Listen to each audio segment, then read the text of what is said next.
and welcome to ELOSOFUMARTAKES. This is our 196th take, live from the Alec Bradley Lone Star Studios of Azle, Texas. This is my pride, my pleasure, my privilege, and I am so proud to be welcoming in this guest tonight.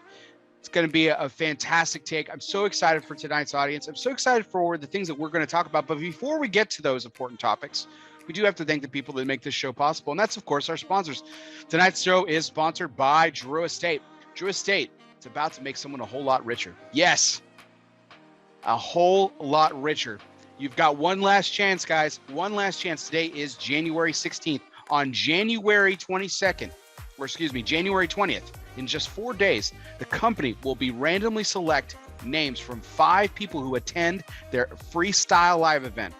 They've had a couple more in the past, but you've got one last chance, the 20th. In just 4 days, you need to attend the freestyle live event on their Facebook page, facebook.com/Drew Estate Cigar, and you can have a chance to get picked so that on February 17th, they're having another freestyle live, and that's where someone, a very special person, will get a full, complete, 100% non-partial Bitcoin. That's right. Someone's about to get a whole lot richer. Thanks to Drew Estate, they announced that they'll be holding a Bitcoin sweepstakes with numerous other incredible prizes. So this isn't just about one Bitcoin, although one Bitcoin, I haven't really checked. That's not really my thing, but I know it's worth money. And not just like a little money. We're not talking about a Starbucks gift card here. We're talking about a whole Bitcoin that could be yours. Attend the Freestyle Live on January 20th in just 4 days. And then don't miss February 17th's Freestyle Live edition. And you could be the lucky winner of a full Bitcoin because of Drew Estate. And also thanks to our other sponsors for tonight. We'll be getting to them in just a second. But we do have to thank United Cigar, who are always our sponsor for our One Must Go segment, but they do sponsor the guests on ELOSOFUMARTAKES as well. You can tell him a little out of practice for this, but I'm so excited to have him back for our 196th take, brought to you by United Cigars. Smoke one today and start living united. Mr. Will Cooper of Cigar Coop. Coop, how are we doing tonight?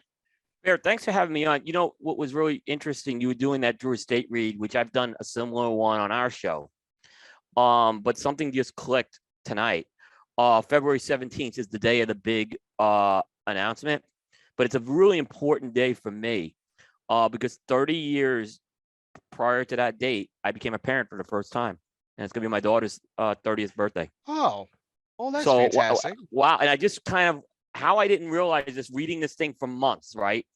I should just be ashamed of myself. I mean, I knew it, but I just didn't click the two until just now. Yeah, I think I haven't even realized it too. Like, you know, the fact that, gosh, it's been 30 years for you having children, and you know, I'm just in year 6 and everything. But I mean, it's still amazing how time flies. I mean, my oldest is 6 years old. I mean, you knew him when he was a little guy, and before Jacob was born, my youngest. Sure. So like, it's time flies. It's crazy. It's crazy, nuts. But yeah, and you know, my youngest Steven, he just turned 21 in October. So I got my last one, you know, into 20, and now the 30s are starting. So it's kind of, it really kind of, time does really fly, is what I'm going to tell you, Bear. So yeah, it's nuts. Yeah. You know, so I'm so pleased to have you on as my special guest tonight. But we actually do have another special guest on this show. She is not probably going to be on camera, but I do want to introduce the entire world to the newest member of the Duplessis family. Her name is Molly. She's beautiful, she's wonderful and fantastic, and this is her right here. So let's go ahead and bring her on, and you can see her. There she is. We just picked her up today. Look at that. Look at that. That's what a beautiful. She's beautiful. So is everyone who's an audience member of my show for a long time, they know that I lost my dog about 1.5 years ago. And she was part of my life for almost, for over 15 years. And big part of my life. I'm a big dog lover, as a lot of people know. And so we've been waiting very patiently Yeah, I was able to rescue this little girl today, and she's 1 year old. They say a lab mix, but everything looks like a lab mix. So, Well, but she's fantastic. She's yeah. actually asleep right now next to me. So, so, Beautiful. um, so I guess I have a show mascot now. Coop. I mean, that's Absolutely. They I love when dogs come into the cigar shop, and I think Aaron and I did a segment on pets once and like cigar dogs and stuff. It's really cool to do that. So it's beautiful. and I think I think I finally hit the big time. I have a show mascot now. I think Yes, you that's the do. signal, Yes, you do. There you go. So that's a Cigar Media first. Watch how it starts catching on. right? So, Right. Um, well, I'm super excited to have you here, Coop. I'm super excited to christen the Lone Star Studios here of Azle, Texas. Brought to you by Alec Bradley. And I've got some choices here for you. We're gonna bring over a tradition from Primetime Special absolutely, Edition tonight. absolutely. So I think it would be appropriate to smoke any of these cigars tonight, but I'm gonna go ahead and let you choose. Okay. So we're gonna go. So choice number one, we have a La Flor Dominicana Oro Maduro. Okay. Ooh, former top 25 cigar of mine. We have the number one cigar of ELOSOFUMARTAKES for 2020, the Dissident Rave. Yep. We also have the and then the so I'm told I was see that this is how I'm such an amateur, but I am new to the whole Saints and Sinners thing for Pete Johnson and Tatuaje. It's been kind of cool. I got this 5-pack. I thought I was buying a Petemas 5-pack. Apparently that Petemas hasn't happened for a few years. So I got a holiday gift pack, whatever. So they're numbered 1 through 5. Now our friend Rusty Webb, I mentioned, who's watching tonight, he's smoking the number 5 out of a former 5-pack. So Right. I'm gonna do that. I'm gonna do the number 5. Now it's here on the left here, Coop. My left, your right, probably. Yep. And to me it looks like broadleaf. But I have no idea what it is. Okay. So but those are your choices. Mystery cigar from Pete, Saints and Sinners, the number one cigar of ELOSOFUMARTAKES, the Rave Dissident, or an La Flor Dominicana Oro Maduro. Okay. And I'll assume maybe you'll get to at least 2 tonight. All right. So because I'm finishing up my Crux Bull and Bear double Corona.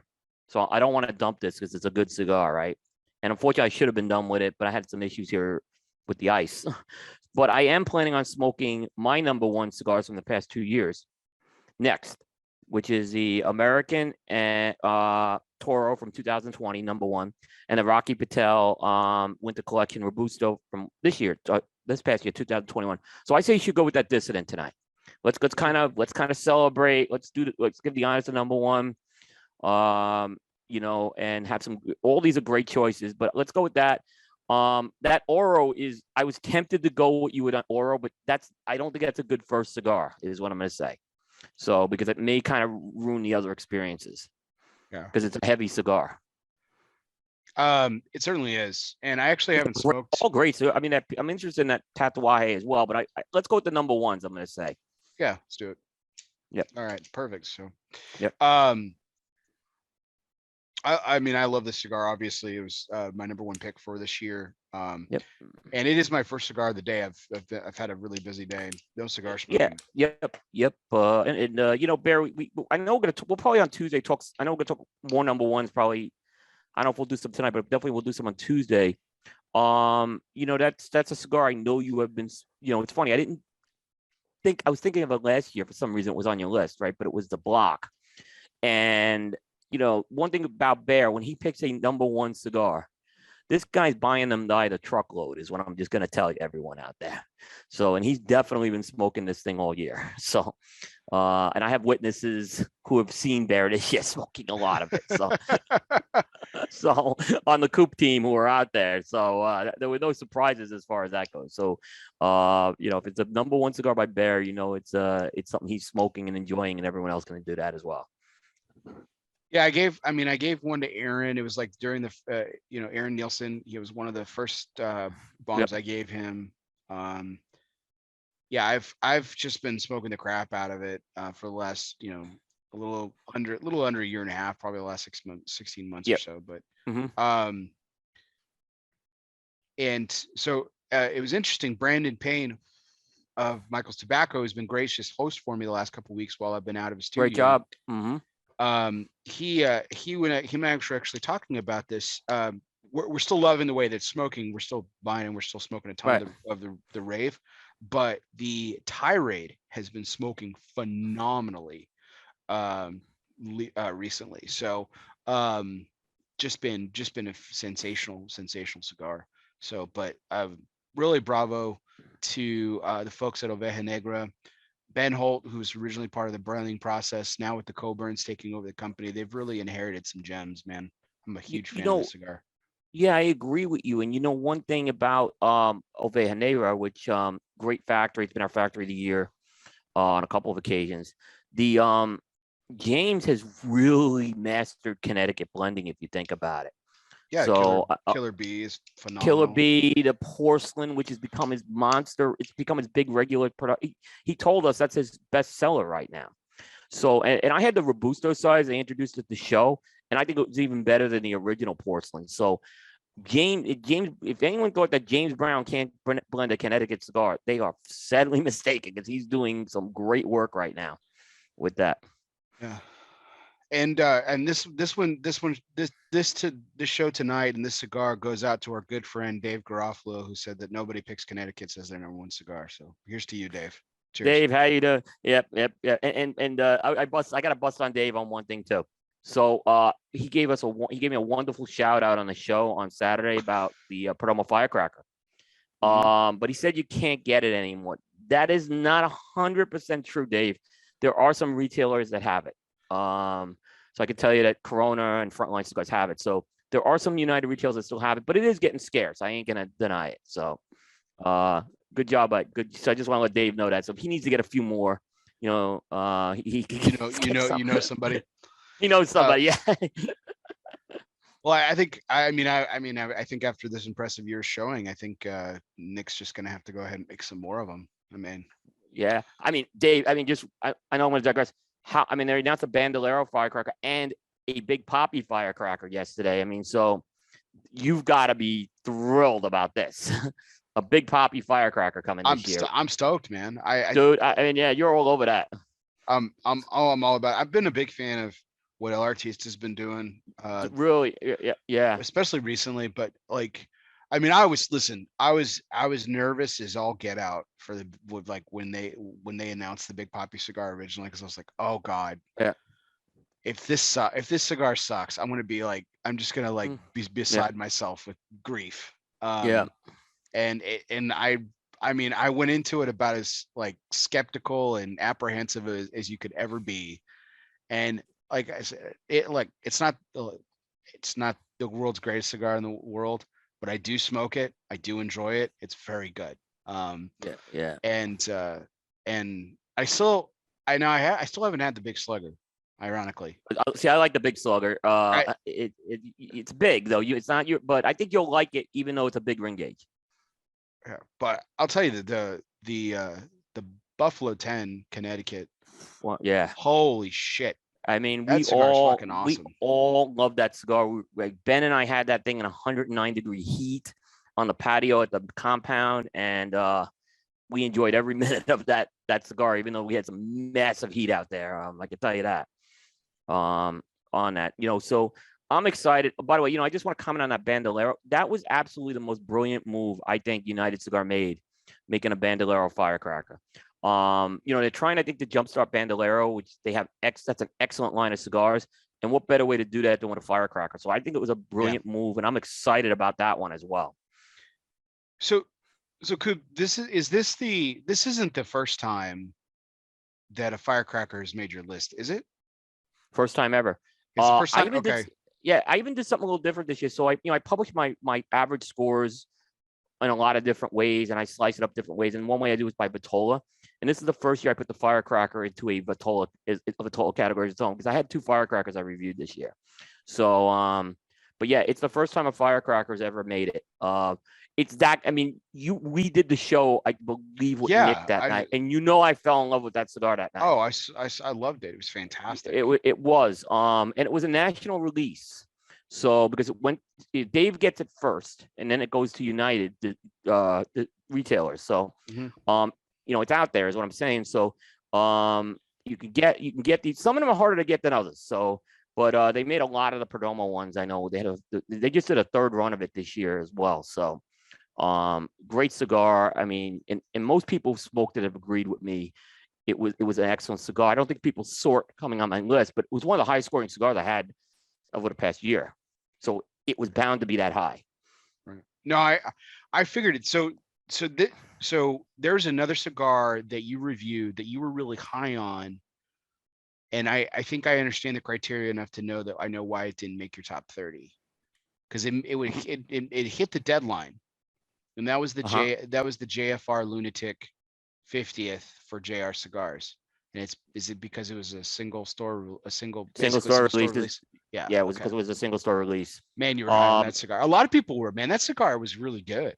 Yeah, I would say the JR cigars as a whole have been good. There was one I didn't care for as much, but the Oliva review was the Oliva Serie V Milanio round format they did was excellent as well. So that was a really good series.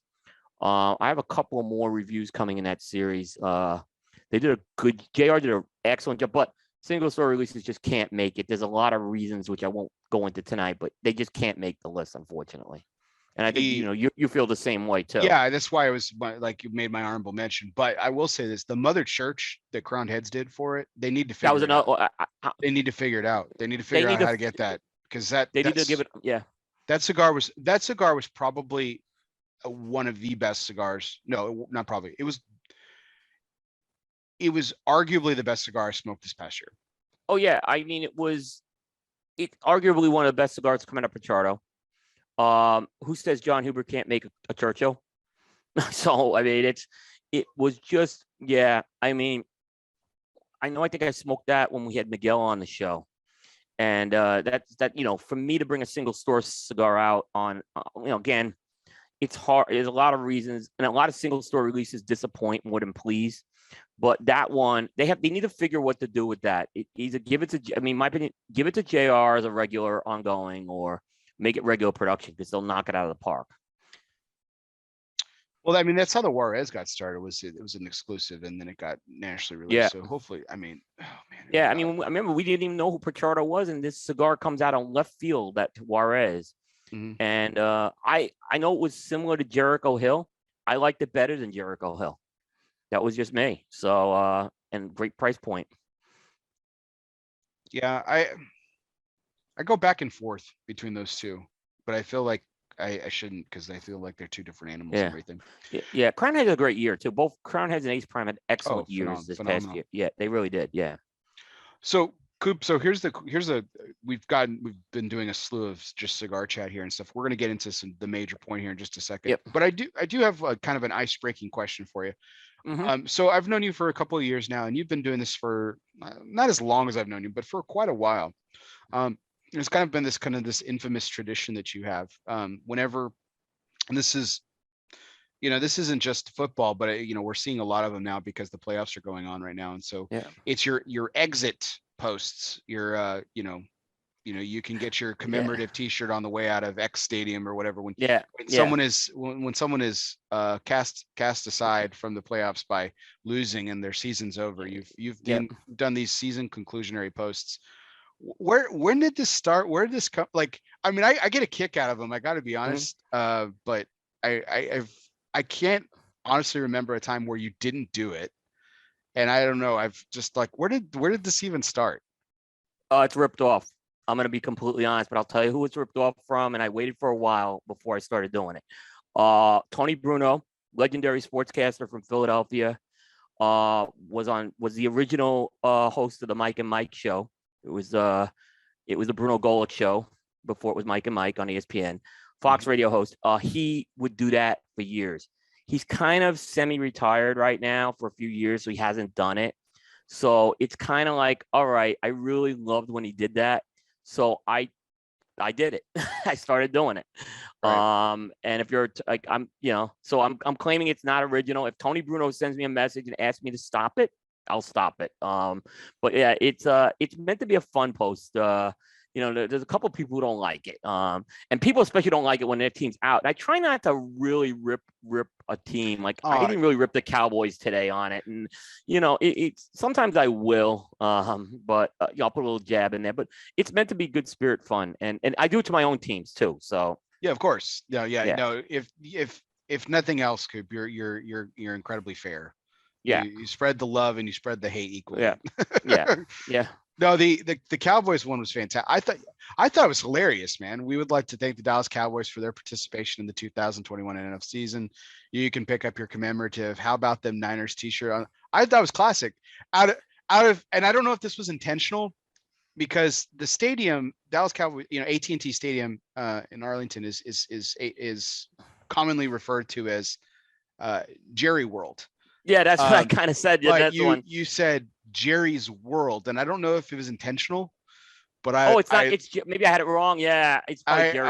it was hilarious. I was like, oh, there's so much nuance to that comment, because that's the last 20 plus years and the drought of the Cowboys. And I'm not trying to hammer on my hometown team here. I'm not a Cowboys fan. I'm probably the only person in America that is indifferent to America's team.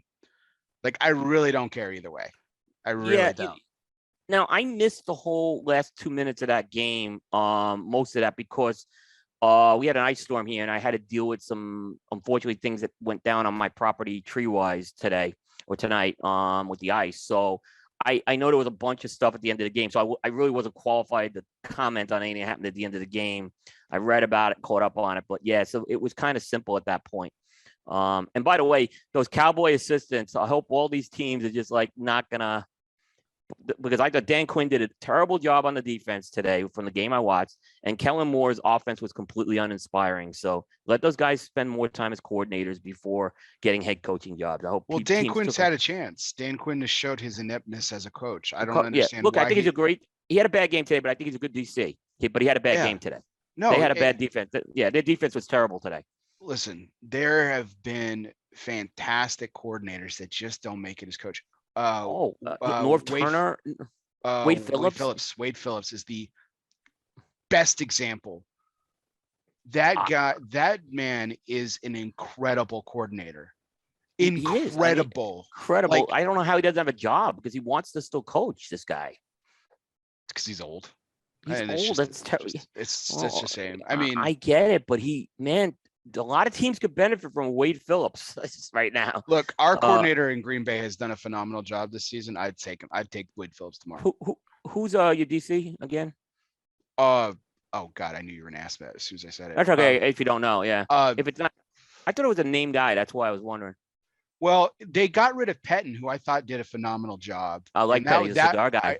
And that was really unfortunately, that really kind of upset me. But Joe Barry, sorry, just came to me. Okay. So Joe Barry's actually done a really, really good job, obviously, this year. But when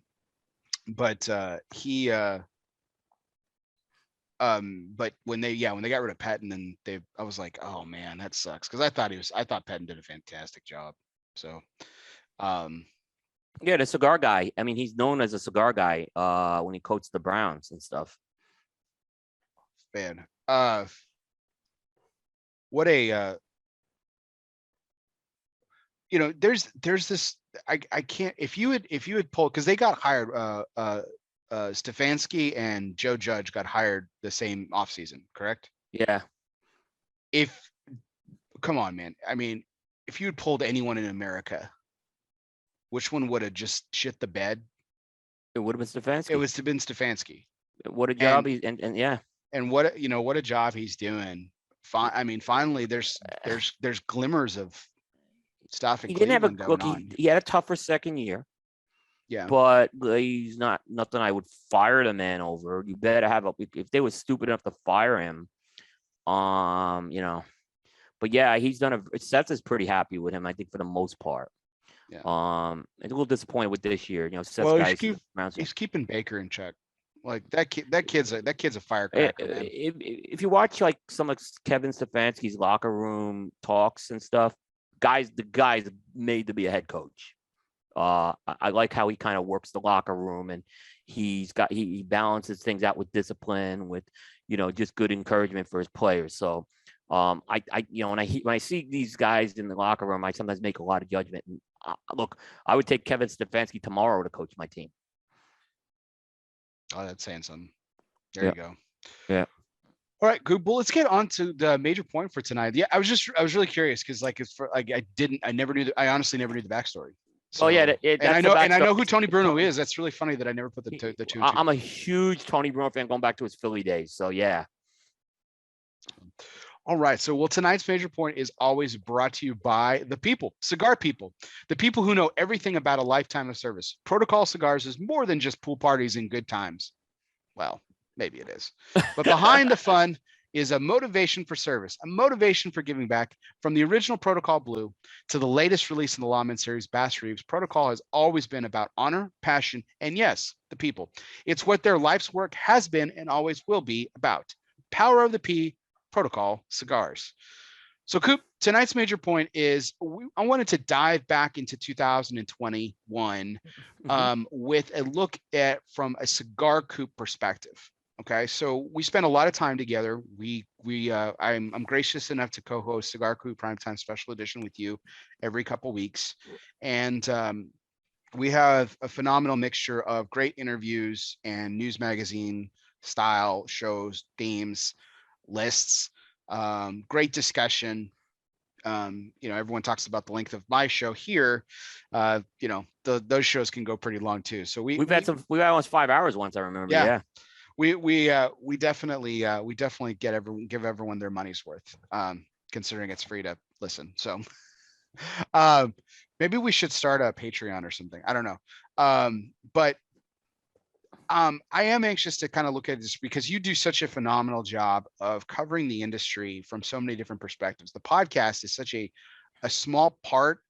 It's an integral part of the Cigar Coop brand, but it's such a small part of what you really do, because let's not forget, you have never missed a day of coverage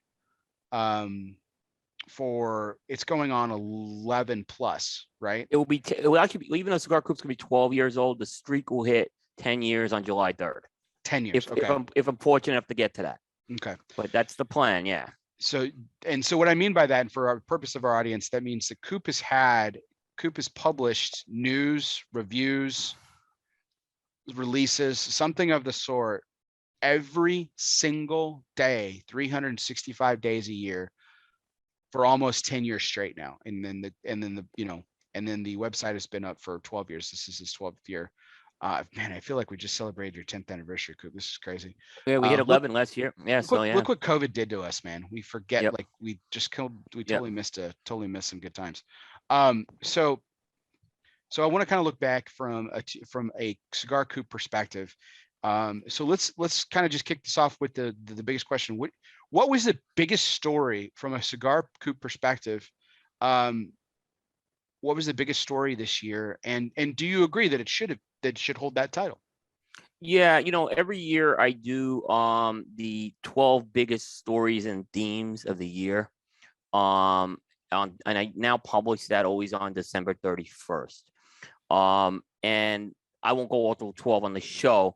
I think there were two that stood out. Actually, there's one that really stood out.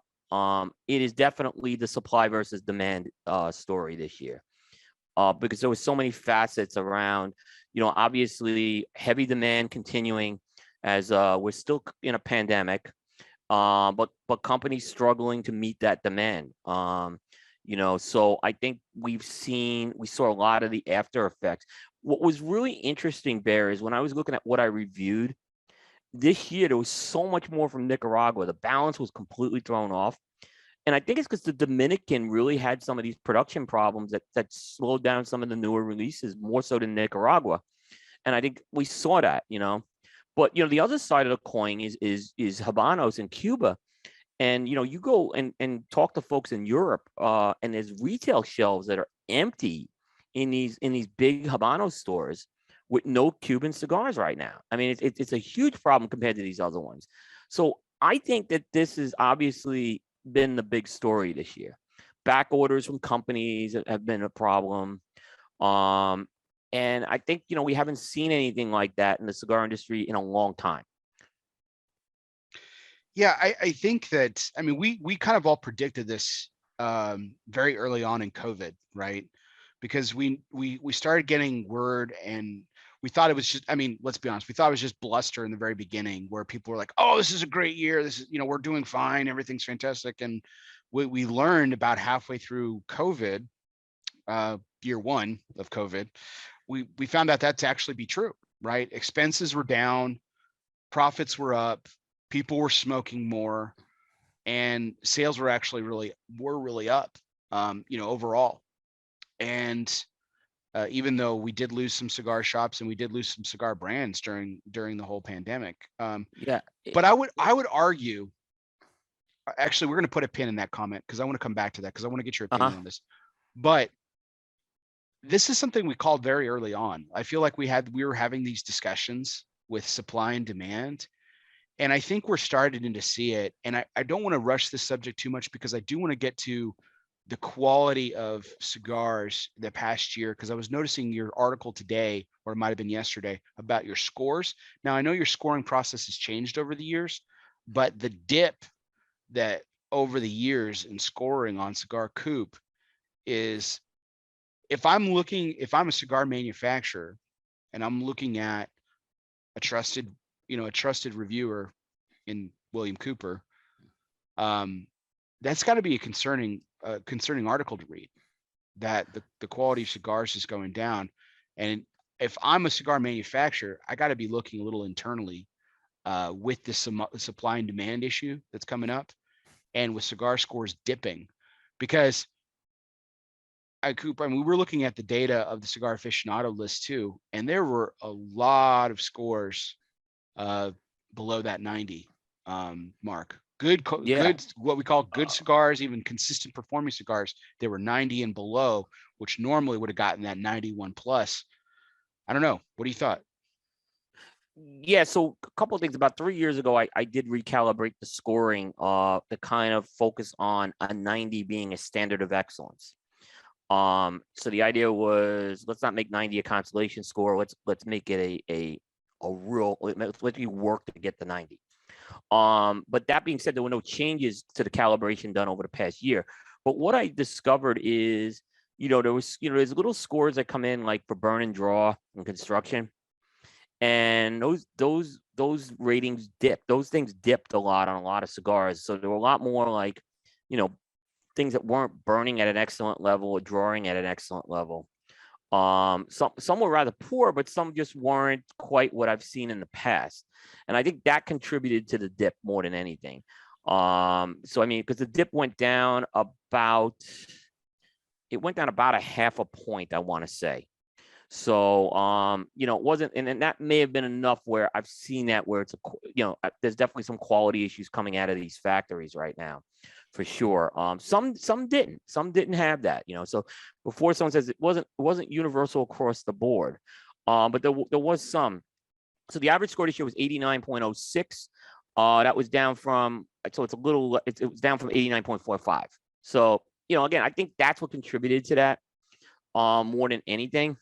Because again, flavor is a subjective thing. I obviously, construction and how you assess a burn and draw is, but flavor is very subjective. I get that. But I think it was that construction. I mean, I talked about, there's one cigar, I'm not going to call the name out of it, but it was an expensive cigar. It was highly rated by other sites, but I had, the cigar, I had enormous construction problems with that cigar. And at a factory, I never would have thought I had construction problems out of. You're talking about the Cohiba M? Well, yeah, that was it. The Cohiba. Okay. I'm sorry, I didn't mean to call him out if you weren't trying to. No, that's okay. That's okay. But it's also a cigar that I'm saying, you know what? If they do another run of those, I'm going to give it another. It has to get a fair shot, too. So it, you know, and I hated, you know, you hate giving a score like that, and it's, you saw the pain I was going through smoking those Yeah, cigars. no, and well, I think you were incredibly fair with that cigar, Coop. I mean, Yeah, you smoked a ton of those cigars, and you showed us, like you showed me, and the Cigar Coop Coalition. We have this chat, and you kept posting about, and it was so bizarre because we had several other members of the group that were posting cigars where it was burning perfectly, yeah, and it was like a phenomenal right, experience first. And a lot of people felt this way. I mean, some of yeah, the most, I mean, you know, Seth, our good friend Seth Guys, who loved it, and I mean, sure, absolutely loved it. And he's one of the most discerning palates in the industry. yeah, He'll scorch somebody, man. Like he'll leave behind scorched earth if he doesn't like the cigar, and he doesn't pull any punches. And if he yeah. loves it, he'll let you know. And he loved that cigar. And No, yeah, but you know, you get to a point, well, when you have that severe problem, you just can't, like, it's unfortunate you can't give the benefit of the doubt. And you have to review it. I used to be in the case where if I didn't like it, I don't review it. But there's so much time that's put into this now. Unfortunately, I can't do that anymore. So it is, you know, because you look how much time I spent reviewing that thing. That was like, there's a lot of cycles that were burned on that. Delayed some other reviews because I was trying to see, you know, I smoked through a lot more of them just to make sure I didn't have, this wasn't a one-off thing. So yeah, it's unfortunate that happened. It's not an, it happens sometimes. Maybe it was a bad batch that day or a bad roll that day. You know, it's not an indictment against Cohiba. It's not an indictment against General. It's not an indictment against LT and Bronze. But there were incidents like that happened with other cigars as well. yeah, I mean, we saw a lot of it. You know, in particular, like I mean, I'll throw one in there too. Like, you know, a cigar that Ben and I enjoyed thoroughly, and a few other people didn't, but it was very size specific for us, which was the Aganorsa Salif Rare Leaf. Um, and that was I mean, that garnered so much praise for a lot of people. And then there were so many people that really just had inconsistent performances with it. And it was, I mean, I smoked the Robusto and I was like, man, this is fucking phenomenal. This is great. And you agree that that was probably the best Vitola that you had smoked, but you still weren't a fan of it necessarily. But I did smoke some other Vitolas that were poor performing, and like the flavor just wasn't there. It was just different. And then that's why we always say smoke the Vitola, right? Smoke each Vitola. Smokers read Vitola, yeah. And certainly, like I said, you know, it didn't do well on Coop. But it was one size. It was, I think, the Yeah. Robusto. So And there'll be another size. that's We'll get to another. Yeah, we'll get to another size, and we'll see what happens this year. well, and that's a cigar that's probably, I mean, we're going to get to consensus here in a little bit, but that's a cigar that probably will end up on the consensus. I would believe so. It's gotten some high rankings from a lot of folks this year. Yeah. A lot of folks that I have good opinions of.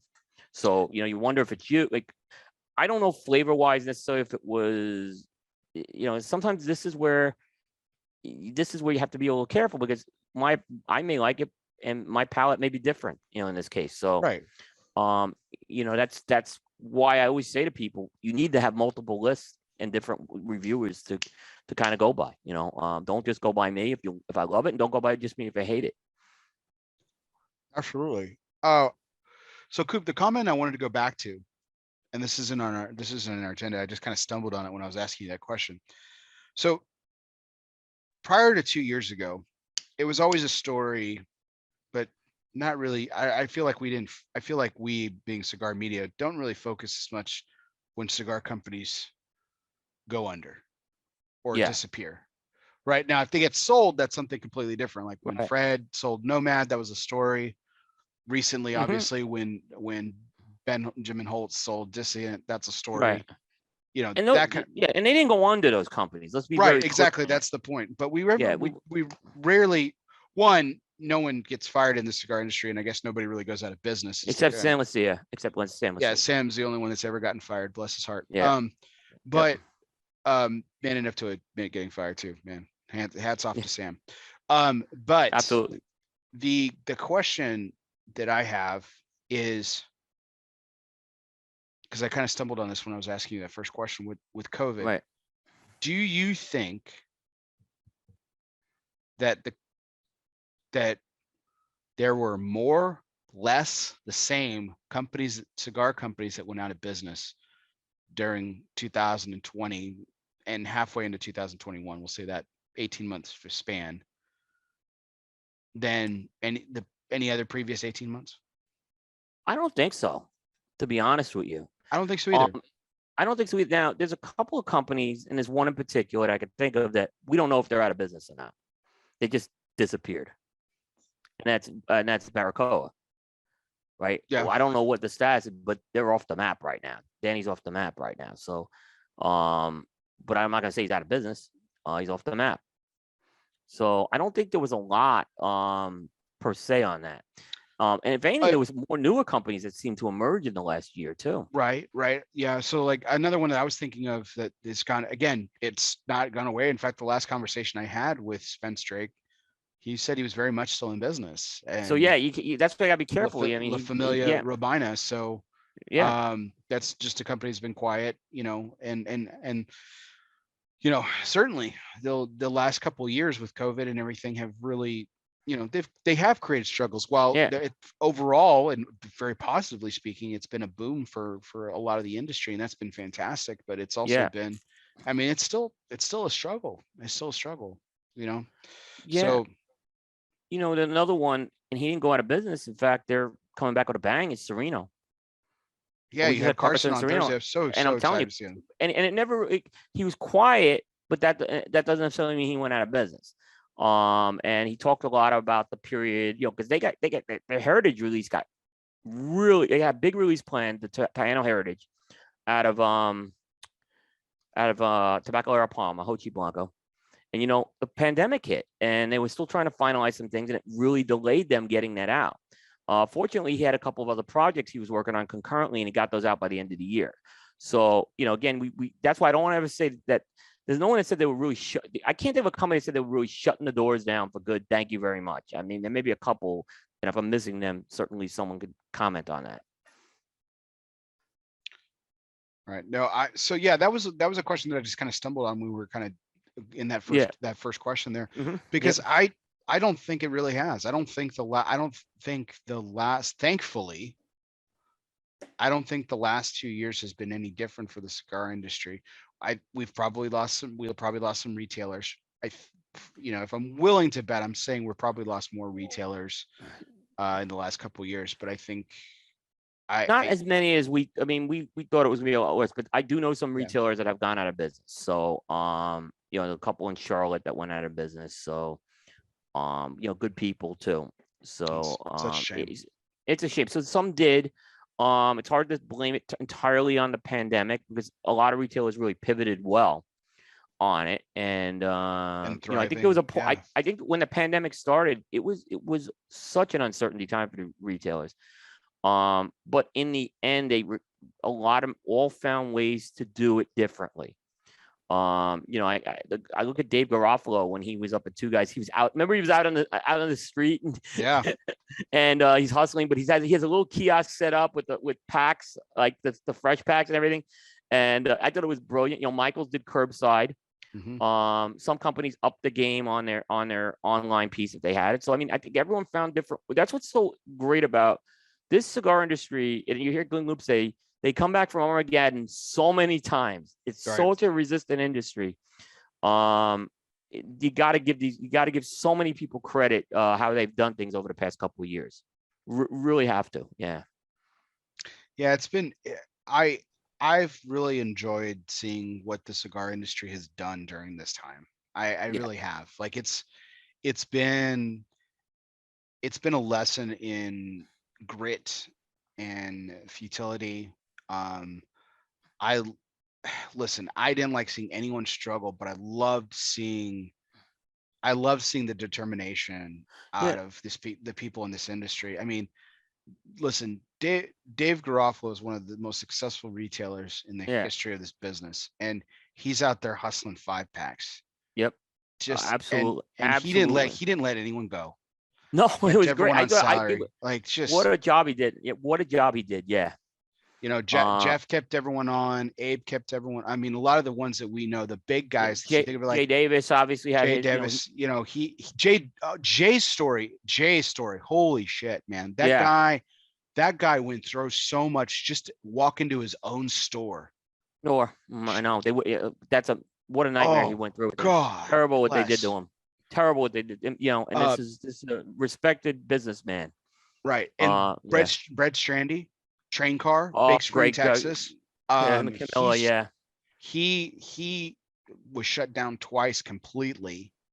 Couldn't walk into Taylor, his own store. Taylor Smoke was shut down. Yeah. Taylor Smoke had that new location they couldn't walk into.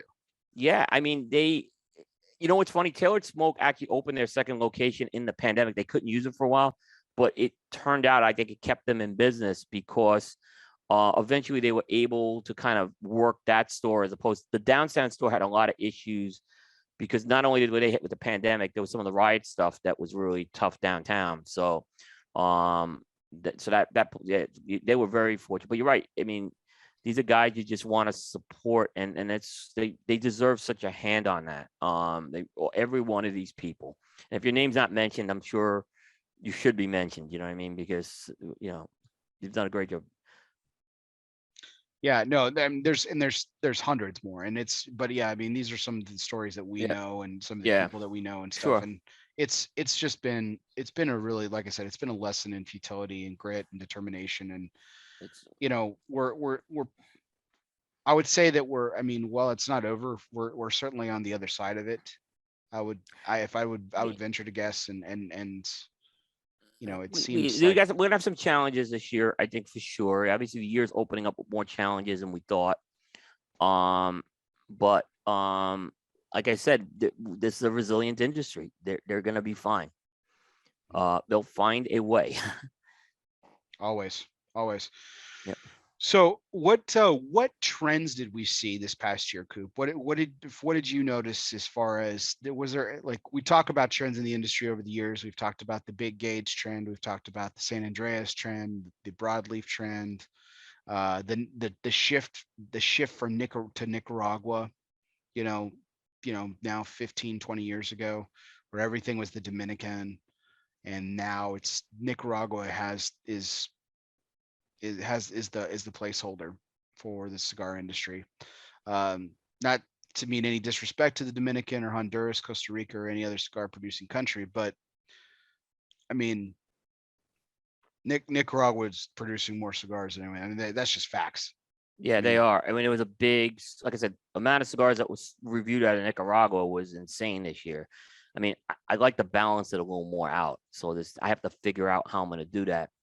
But that's just the way, I don't go in with a quota or anything. I'll never do that. But I have to figure some things out, maybe a little more eyeful of some of the other stuff coming out of the Dominican and Honduras.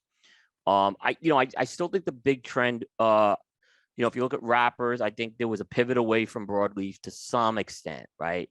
It wasn't as big a pivot as you think, because a lot of big companies had their broadleaf, right? Obviously, Cameroon became a trendy thing the past year. I mean, I think it really for sure became trendy. The one thing I did notice, it seemed like there was a shift. It seemed like there was definitely more of a Figurado shift this year, where there were just less Figurados coming out. I thought that too. I had that. But I reviewed a lot of Perfectos. That's why I kind of hesitated. But it still seemed like, look, everyone was playing it safe with Robusto, Toro, Gorda, maybe throw a Corona Gorda and Lancero in there. But it seemed like but it definitely seemed like a lot of companies played it safe. A lot of companies aren't going with a lot of Vitolas in the line anymore. So it's harder to find lines that are growing to 10 plus Vitolas. You're not seeing as much of that. I think companies are being a little more conservative how they're launching their stuff right now, big or small. Atabay is an exception, but that's a luxury brand. They've had time to build that. You know what I'm saying? So, but if you look at what Altadis in general and even Drew Estate did, they just weren't saturating us with Vitolas this year. No, that's true. Yeah. Let's look at the approach that Rocky Patel made. So Rocky releases 3 pretty stellar cigars, in terms of, like, widely appraised, completely out of his price zone, his typical wheelhouse, at this year's past trade show, where in years past he's released hundreds of line extensions. I mean, it feels like that's exaggerating, but at least I would say a dozen line extensions, and as many as probably 5-6 new cigars, right? And we saw one year, I can't remember where I feel like I think It was like 9. It was like 9. 9 or 10, right? So but so even he adjusted, right? And it was a banner year for him. He's celebrating his 60th birthday. Um, you know, a couple years removed from his 25th anniversary. So it was another banner year for him. So I think Yeah, he wanted to make it special, which was fun. It was nice. It was interesting to see that different take from him. Yeah, he went for higher price cigars this year. The 60 and the white label were definitely on the upper end. And I think it was a little easier this year for companies to do that.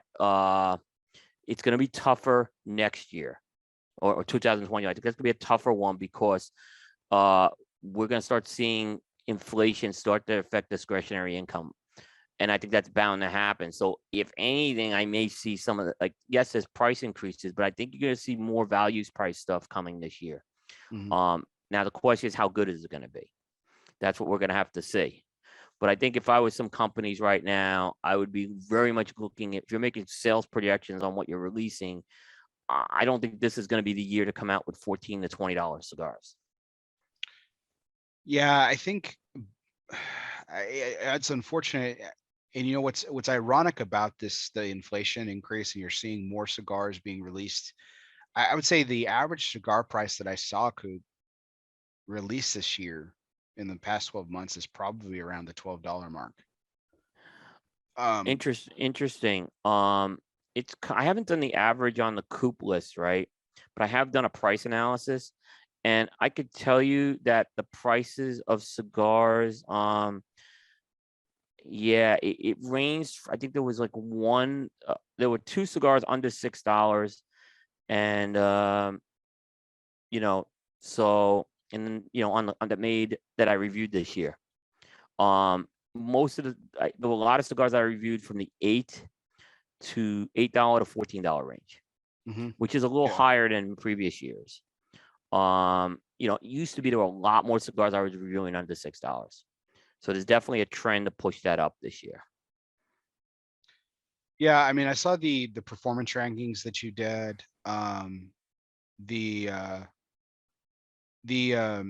What I noticed too, which was really sad, was that the highest price range that you broke that down into dipped enormously, didn't it? It dipped enormously. It was the lowest, and it was the lowest. It was the lowest of all the ranges. Even with the exception of the value price. Yeah, the under 6. Yeah, so the interesting thing, I'm kind of going back, is I don't factor price into my review, but I question myself, was I being much harder on these $20 cigars? That's something I have to ask. I try not to be, but that's a fair question if I was challenged on that. So small sample size, the price range below it. So okay, so this was your table, okay? Yep. And can I show this, Coop? Absolutely. Okay.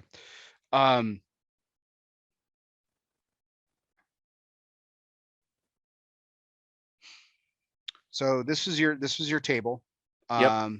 So if I'm eyeballing this, there's about 10 categories. So under 6.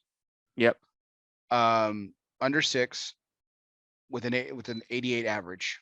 Okay. Yep. That's the lowest of all brackets. Right. So 6 to 799, the second low is 88.71. You did more cigars. So you only did 2 below 6. Right. It's a small 17. Yeah, you did 17. Yep.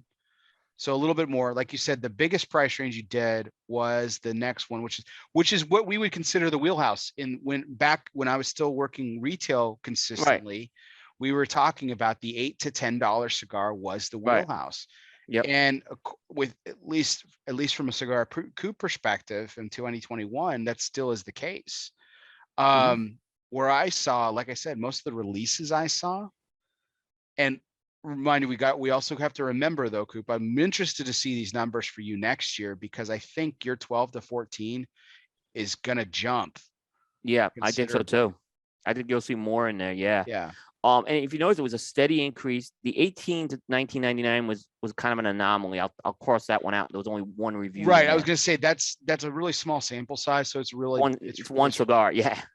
So, but there was a dip at $20 and over. A couple of $20 cigars did make the Coop list this year. There was so there were a couple, but in general, there was a definite dip, and that dip was below the $8. I mean, I want to also say this was inspired by Aaron Loomis. He did this on Developing Palates last year. That I was about to give him credit for this. And I said to him point blank, I'm going to do it this year on Coop, because he did a little different breakdown of the ranges, and he broke it down by reviewer, which was also interesting.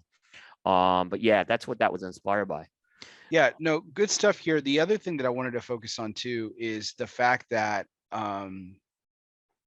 again, while you reviewed more in that $8 to $10 range, like if you look at with taking 18 to 19, and let's just take the $20 and over one out of it too, because that's its own discussion. We were kind of hitting on that a second ago, but look at the gradual increase: 89.05, 89.11, 89.15. It's a gradual increase.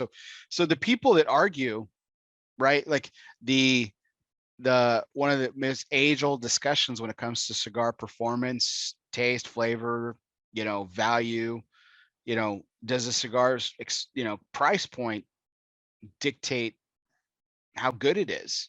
Well, yeah. Again, Coop, I'm just looking at numbers here. From a numbers perspective, in 2021, we could say from Cigar Coop's perspective, at least, it was the more expensive the cigar, the better the cigar. Yeah, and the $20 thing is interesting, because I think when you start getting into those, Dojo does a category called Luxury Cigar of the Year. It's a great category he does. Mm-hmm. But when you get into luxury cigar, it's a lot more than just the blend at that point.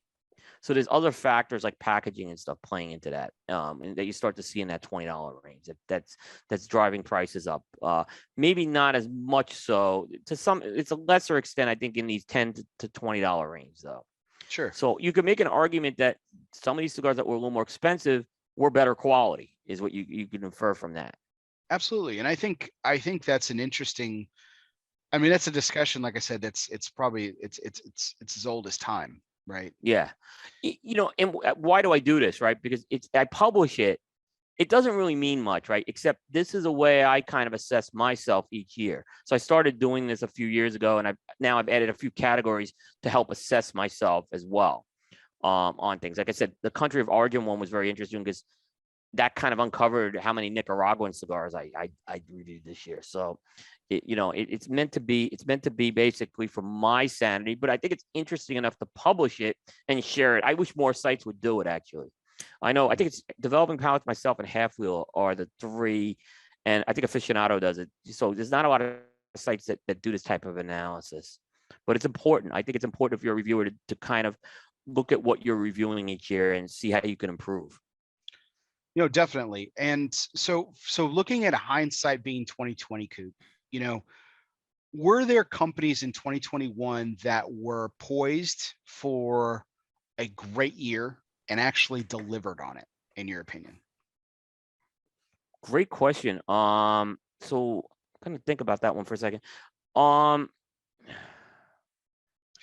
while you're thinking about it, the counter question is going to come too. So think about it in two contexts, right? Yep. Was there cigar companies that were poised to have a great year and capitalized on it? And were there cigar companies that were poised to have a great year and disappointed? All right. Okay, so let's kind of go first with the first question. The interesting one. All right, so here's a good one, for example. But for example, I think Alec Bradley was a great example, right? And I don't think Alec Bradley had as good a year in 2021 as 2020, but I don't want to say they just had, like, because we focus more on new releases, I think they got a little penalized with that, right? Sure. And they really shouldn't, right? The question is, how is their consistency over the past year? So, I look at that. So I think they're a company I would say comes on that one as well. I was too often don't companies get judged on that? That's I think that's one of the things that's worth pointing out. It's a little unfair. Yeah. No, it is definitely. That's the question. So Alec Bradley being the question, and being the question at hand, right? So they had a phenomenal year in 2020, right? Right. So they are poised for a great 21. Now, in terms of new releases, yeah, you You know, could say that's a disappointment, right? but Because consistency, you could say they maintained it though too. exactly. So that's why it's a little unfair to look at it from scoring. So I'm looking at it from more the company perspective, to see how that goes. You know, I'll say this: I think Espinosa had a fantastic year this year. They were probably so far under the radar. Because I could say 2020 was a little bit of a down year with them with the pandemic, and what they delivered in 2021 was amazing. The Azuleto came out. They obviously came out with a new warhead. Sarsaparilla was a huge surprise to a lot of people. 601 Black coming back. 601 Black coming back, yeah. You know, I think that they maintained their core. They had a little problem getting Laranja wrapper, and I think that hurt them, but they found other ways to make it up, right? Mm-hmm. So, you know, Laranja, which is their workhorse, they find other ways to make it up there right now. And, you know, they came out of 2020 getting that cigar of the year from Cigar Snob. So they kind of built on that. And I think they poised themselves. And I think they're a great example of someone who did that this year, and did a very good job on. I think Ernesto had a good year this year from EPC. I think Encore struggled a bit as a #1 cigar, but Pledge, I don't think did. It did. But Pledge did not. But Pledge did not. Yeah, no. That was probably one of the biggest disappointments for me personally, right? Because I was a huge Encore fan, as everyone knows. And for them to not capitalize on it like it should have been. And we could point fingers at them, or we could point fingers at the consumership. It doesn't really matter.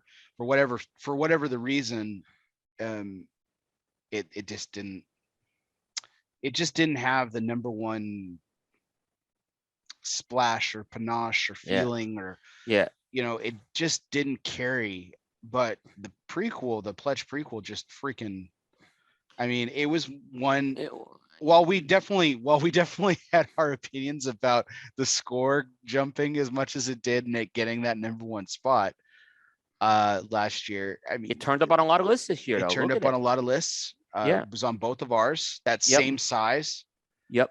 The Sojourner made a few lists too, so people went to that. Right. And so I think that cigar really, and even when that cigar got #1, it, like you and I had this discussion, Coop, I was disappointed in the sense of like I just didn't see that jump.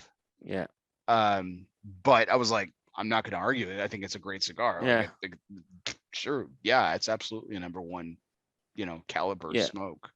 Yeah. So I think another company that really had a big year was Altadis. We thought, what did we ask the question at the beginning of the year?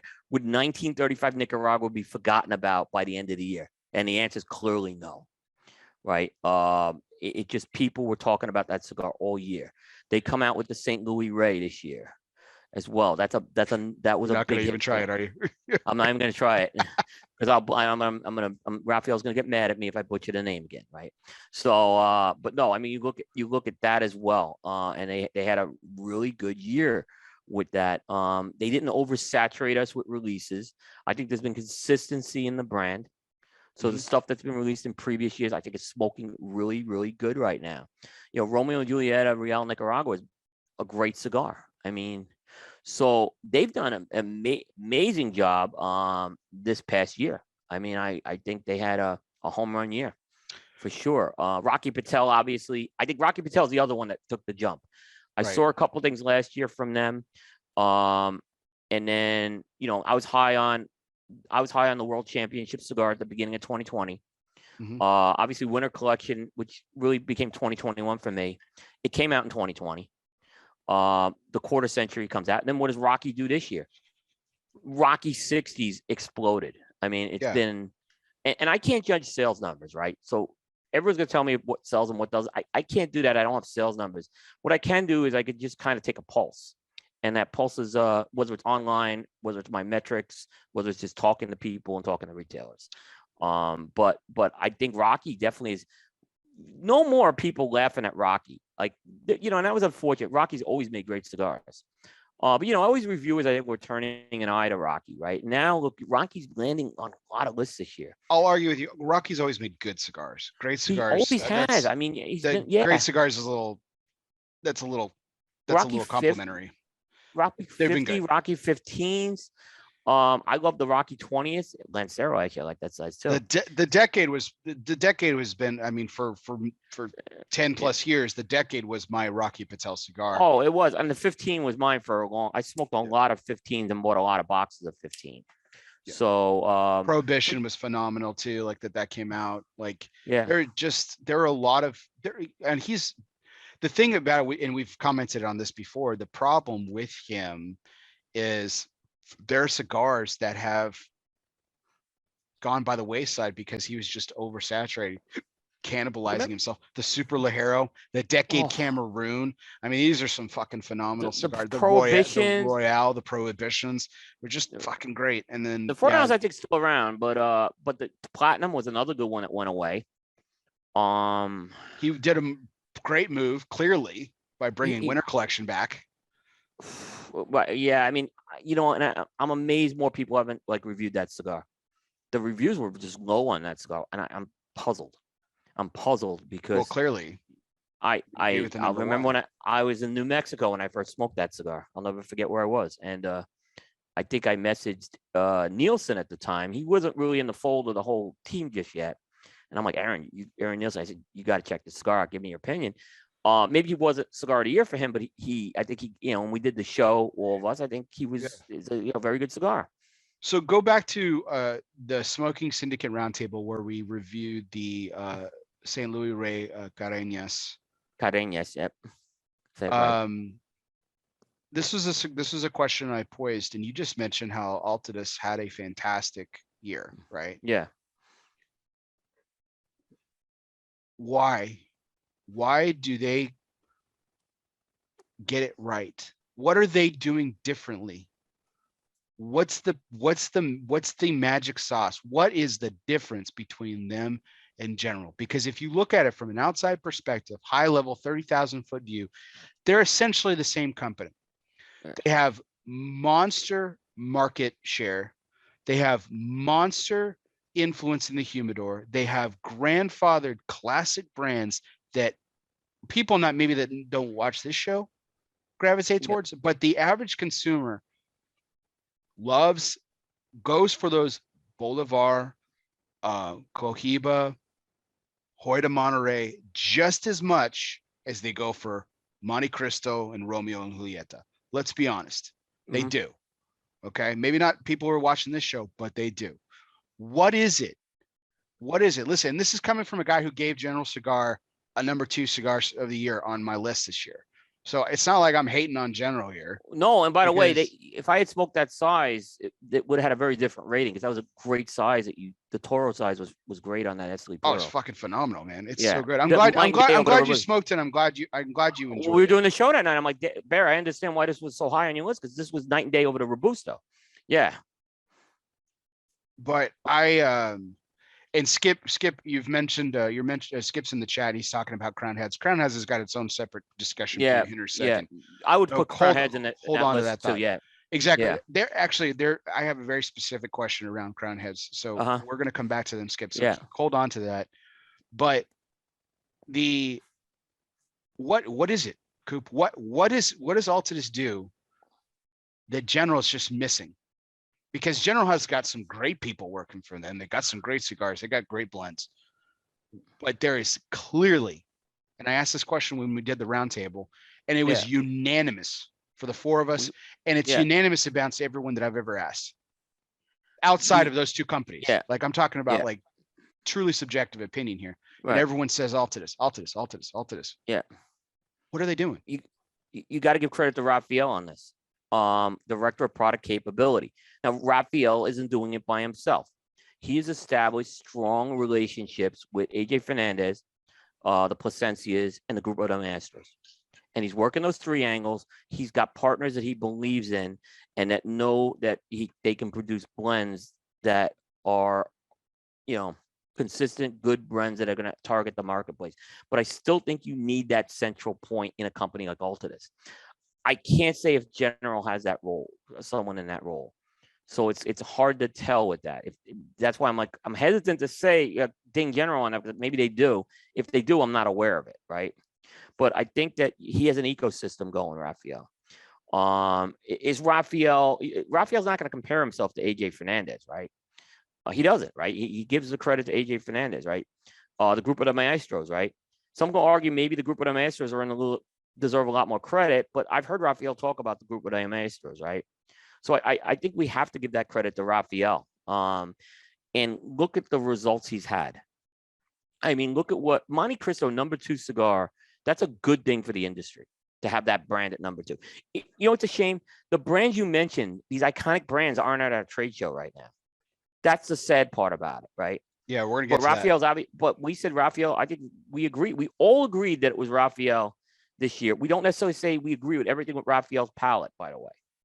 But obviously things are clicking. It's clicking. It's working for them. And they've got to be very pleased right now. So here's the question, Coop. So we've said Rafael. And again, it's not just him, and he's quick to say that's why I want to make clear it's an ecosystem. Yeah.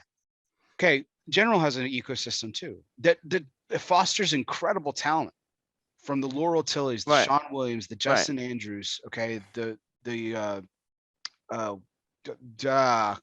Rick Rodriguez. Sorry, Rick. You know, and more, and company, right? Ed Lehman. Some really, really great but people. They're not, but they're a little, how can I put, their role's a little different than Rafael's, I think. Yeah, they're ambassadors, but I mean, well, so is Rafael, but I think that's what I'm saying, right? I think primarily those people are ambassadors. I'll take Rick out of that equation because I think he's been involved a lot more. And so is Justin. You know, and so is and by Justin's always quick to do the same thing that Rafael's done. He's always always giving it credit to AJ. I've been told from several people that Justin's like major in with AJ Fernandez, like Rafael. I mean, so that's, and I've heard this from other people, not Justin telling me this. So Justin, absolutely. Maybe Justin becomes that guy for General or STG. I mean, maybe you look at something like, maybe his new role is going to start to go that way. But I don't think he's got overall product capability like Rafael does at Altadis, is what I'm saying. So it's just one of those things that just like really confuses me more than anything else, because I have phenomenal respect for all those people that I just named. Yeah. And they've all, they're proven talent. They understand tobacco. They understand cigars. And the cigars by themselves, if we look at them, if we start cherry picking, right? I mean, some of those are just as good, if not better, than some of the ones that we've kind of cherry picked out of Altadis's portfolio. So it's just, but from a performance perspective in the market, like, again, these are all subjective opinions that I've gotten. Like, people just overwhelmingly say that Altadis is the far superior performing company. And that's just, it just confuses me. Yeah. And here's another point to make too. And I think this is why I think Altadis is being placed a little bit on a pedestal. So you have company like Romacraft, right? They're doing consistent, great work. They haven't missed a beat, right? Because they had this solid portfolio, right?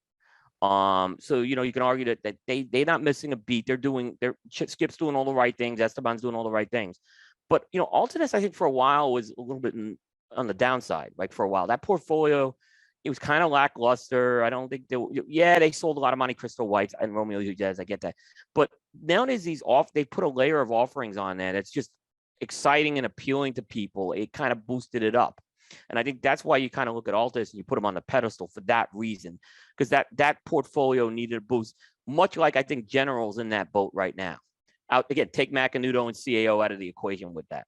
Okay. I think there's signs at General that some things are turning the corner. I look at the Honduran blends coming out of General, and I think they're doing some right things. So I think it was a little tougher out of the DR for them with everything going on in the DR. So I'm not giving up on General is what I'm going to say either. But Altadis just seemed to get it right the last couple of years. Sure. Yeah. So, okay. So I told you I had a specific question. So Skip, here's your question on crowned heads. Mm-hmm. So to the point about companies that disappointed or companies that capitalized. See, I think crowned heads and Ace Prime, you can lump their strategic partnership together. They're not the same company. It's an important distinction. But their strategic partnership has been a phenomenal success, in my opinion. And I don't think you disagree. Definitely. We're seeing it now. We're just at the beginning of it, too. Yeah. Yeah. So was there a bigger surprise in 2020, 2021, we'll lump the 2 years together, than how Crown Heads and Ace Prime have seemingly come out of nowhere. I mean, Ace Prime literally came out of nowhere. They started in 2019. I mean, has there been a bigger surprise in the industry? Because that's my opinion. I've been a Crown Heads fan for forever, since Four Kicks came out. I've bought into Huber. I've bought into that whole thing, and I've there's blends that I love more than others. But the Las Mareas being the bottom of that. But everyone, no, you can't hit a home run every time.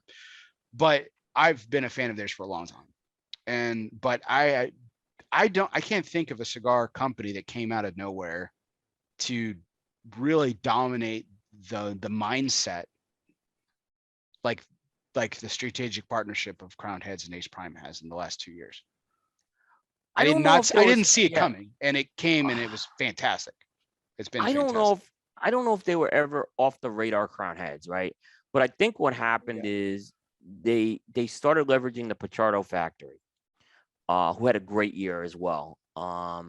And they were able to release brands out of that factory that have just like, I don't know if people expected them to take off as fast, because for years they were doing stuff with Ernie. They still are. They're doing stuff with my father. Still are, yeah. In Drew Estate, they still are, right? But they add this other factory, which is an unknown factory. And it's not only Mil Diaz is a monster for them right now, I'm sure, right? So I think it's doing very well. Again, for a company that's a small, medium company. So let's not like compare them to Alta this year. They're a small, medium company. That part, I think they really surprised people what they've delivered, what they've been able to deliver, has been really good. So I think that's the part that surprised me more than anything, that they were able to leverage this partnership with Ace Prime. And obviously Ace Prime's benefiting not only with their own brand out of that factory, but Crown Heads distribution, which has they have a great sales team. I don't think anyone would argue the people on that sales team are all top professionals there. So I think it's just like, I don't think they came out of like when I say they came out of nowhere, like they were just this consistent performing brand. They were a for lack of a better term, they were a top tier performing company that just kind of was there. And then all of a sudden it's like they're in the forefront of everyone's mind. I mean, if you look at like Blind Man's Puff's top 25, like they had like 4 or 5 cigars in that in that list, Pichardo made my list. Crown, the Mother Church was one of my honorable mentions just because it didn't qualify for the. I had La Coalition on mine actually. That was a cigar for me last year on my top 10. It's been performing really well. I mean, so yeah, but Bear, I don't think the problem is this. This is what I can't answer, right? And I go back, like a retailer could tell me this cigar doesn't move. I don't have that data. All I can go by is what my pulse is here. Yeah. And that's all we can go by. If some retailer is going to tell me it doesn't sell, there's a lot of factors that go into that. So, it's the same thing. Like, in the end, like the company and the factory and knowing what they're selling. Again, but that stuff's not disclosed. So we just have to kind of make the noise we're hearing. And the noise was loud and clear at the trade show this year with that booth on day one. What pandemic is what you'll say.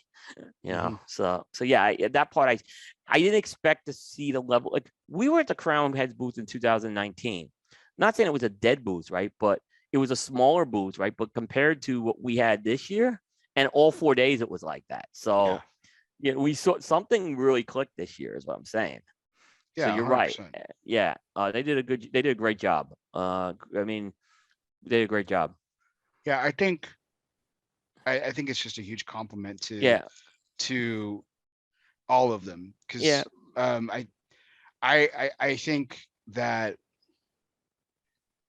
I think that strategic partnership is proved to be the catalyst for it, because I think John Huber and company, Crown Heads, wouldn't be where it is right now without that strategic partnership, and certainly the same can be said about Ace Prime. So I think it's been a phenomenal exercise in what strategic partnerships can do with the right. And to what it kind of goes hand in hand with the same point we were talking about with Rafael and AJ Fernandez, right? Yeah. I mean, you can call that a strategic partnership. Yep. A little bit different of a vibe. Yep. But you could call that a strategic partnership too. Now, let me ask you a question before you go. Let me answer one more question on Crown Heads. Okay. Say the partnership forms in 2020. Let's go ahead to 2030. Are these two companies still working together? If you had to put money on it. Ooh. I hope so. I'm going to say yeah. I think this is this is a long-term thing we're seeing. I really do. So. I think so. If I don't know, I'm going to bet money on that one. Yeah. I think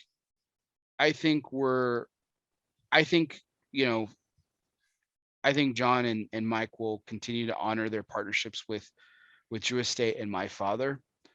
But I don't think those expand. And if they do, they're going to be to such a less extent, comparatively speaking, with Ernesto and with Pichardo. I don't think that's a bad thing. I think Ernesto obviously has his. I mean, Ernesto cut his own portfolio in the past few months too. Keep that in mind. So it's harder for Ernesto. He had to pivot some stuff to different directions with his brands and some of the contract brands. Same with my father. This is not a knock on their relationship. It's just I think there's they have very successful brands right now. But I'm gonna bet because there's a two-way relationship here with Crown Heads and Ace Prime that they're gonna be together in 10 years. I think so. That's why I think there was such synergy and stuff we saw at the booth last year. It was really good. It was a good thing to see. So we're going to talk about predictions for 2022 here in just a second. So I'm going to skip this, Coop. We're going to go into our fun segments though. So let's talk about a segment that we love all the time here on ELOSOFUMARTAKES and Cigar Coop Primetime Special Edition. One must go. It's always brought to you by United Cigars, featuring La Giana Havana and distributors of Jose Dominguez, Bandolero, Garofalo, and the highly acclaimed Atabey and Byron lines. Smoke one today and start living united. So as we've been doing a little bit more consistently lately here on ELOSOFUMARTAKES, we're going to give Oliver and company there at United, we're going to give them a double dose this week. We're going to do 2 one must goes. And in honor of you, Coop, I couldn't think of a better way to take something we've been doing on Primetime Special Edition. We've been talking a lot about football. So I decided to carry that over, but I decided to make it really personal for you this week. Mm-hmm. Okay. And we're going to talk about the New York Football Giants, specifically. Why? Just kidding. Specifically head coaches, because you just lost your head coach for the third time in 5 years. So what a disaster. So I was looking at some numbers here, and specifically winning percentage and success. Right. And so I wanted to take 3 of arguably some of the worst coaches you've had or underperforming, and 3 of the best coaches you've had in your lifetime. Because Steve Owen, who coached the New York Football Giants from 1931 to 1953, had a winning percentage of almost just under 60%, just a skosh. Yep. Mm-hmm. 10 championship games. Okay. Or 2 NFL championships. And 10 championship games. And he was the Sporting News Coach of the Year in 1950. Okay. So that was before your lifetime. So just before your lifetime, another successful run was Jim Lee Howell, who had another NFL championship in 56, an amazing winning percentage of 65, almost 70% during that time.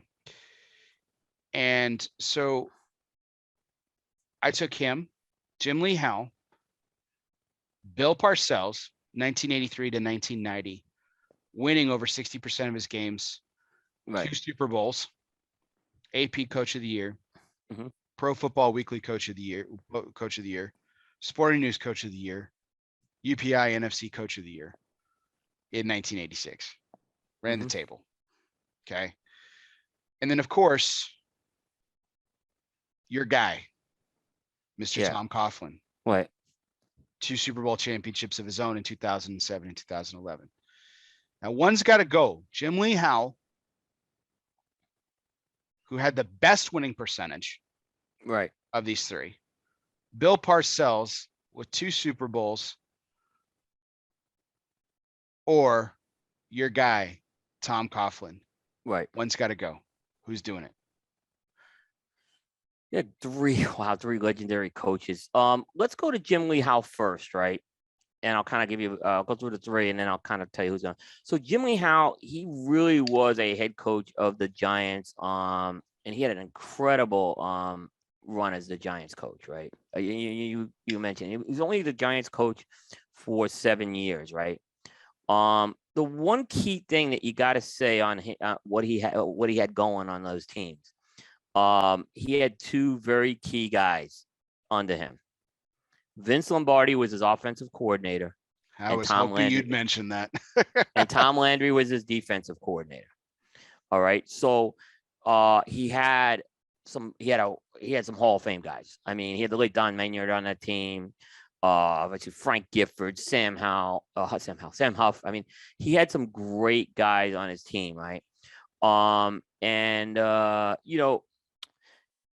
interesting thing, and I read this actually on Wikipedia recently, there was a big transition going on in the NFL, and this is again why I think the 2 coordinators are key. The NFL got a lot more complex in its game schemes in that time. So I think what Jim Lee Howe did, it certainly can't be underestimated. He was still the CEO, captain, whatever you want to call it, of that team. But he had 2 great coordinators. Let's keep that in mind. Bill Parcells, 2 Super Bowls. Bill Parcells came in at a period that was another dark period of Giants football for the most part. And he inherited a team from a guy by the name of Ray Perkins, who Ray Perkins had, I think, 1 playoff year, but Bill Parcells, and Bill Parcells comes in and has a disastrous first year, the 3-12-1 season. I mean, Harry Carson, one of the most pillars, walked out of training camp. I'm not playing for this guy anymore. I mean, guys were walking out, right? They did draft. They had a guy named Lawrence Taylor on that team, right, at the time. But Parcells did a really, really good job with that team. And by 1986, he had one of the dominant Super Bowl teams of all time in Super Bowl 21. Phil Simms had the greatest game a quarterback has had in Super Bowl history, right? Or at least you want to say up to that point. And incredible. I mean, he was knocking off some powerhouses. The Niners, the Redskins. I mean, there was just the Cowboys were in a downswing at that point too. Yeah, they weren't the 90s Cowboys. Yeah, right. Parcells was out in 1990, just before the Cowboys became great. Right. And then, right. Yeah. He has a disastrous post Super Bowl year because of the strike, and the Giants did nothing to try to get replacement players. It was a big problem, right? So that record was a little tainted because of that. He has in 1989, he should have had a run at the Super Bowl. Flipper Anderson stops that. But then 1990, that was Super Bowl 25, arguably one of the greatest Super Bowls of all time. He vanquishes a Buffalo Bills team with his backup quarterback, Jeff Hostetler. So, look, Parcells' record speaks for itself. A great coach. You all know Tom Coughlin's not going anywhere here. Of course. Okay. But Matt Ty mentioned your not so hidden altar that you have somewhere in your house. We understand. Listen, what this guy did though, the quote, he made chicken salad out of chicken shit, because the 2 Super Bowl runs that Coughlin had, right? Those teams had no business going deep into the playoffs, right? But come playoff time, Tom Coughlin, and that's what a coach really does well. And he does it really well. And look, those are legendary Super Bowl wins that he had over the Patriots, right? Arguably the dynasty, right? I mean, he's the guy who that's the one black mark on. You want to say Doug Peterson with Bill Belichick? Okay, but that's the one guy that they couldn't beat, right, at the time. And I said when Coughlin got fired, the Giants were heading to depths of futility that we never saw, because they should never have fired that man.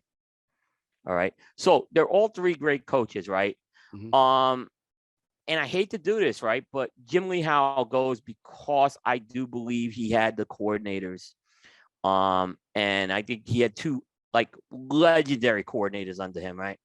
Mhm. So question is, could I have put like Dan Reeves in at that time with those coordinators, and with Dan Reeves as one, right?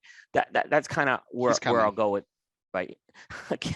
I certainly wouldn't put some of the coaches we'd have recently, but Dan Reeves is the one that comes to mind with that one. Would I have put him in there? You know, and the answer is, I think Dan Reeves probably would have had incredible success with those two coordinators who stayed with that team a long time. So keep that in mind. So Jim Lee Howe, no disrespect, I love the guy as a coach, but he's the one going. Okay.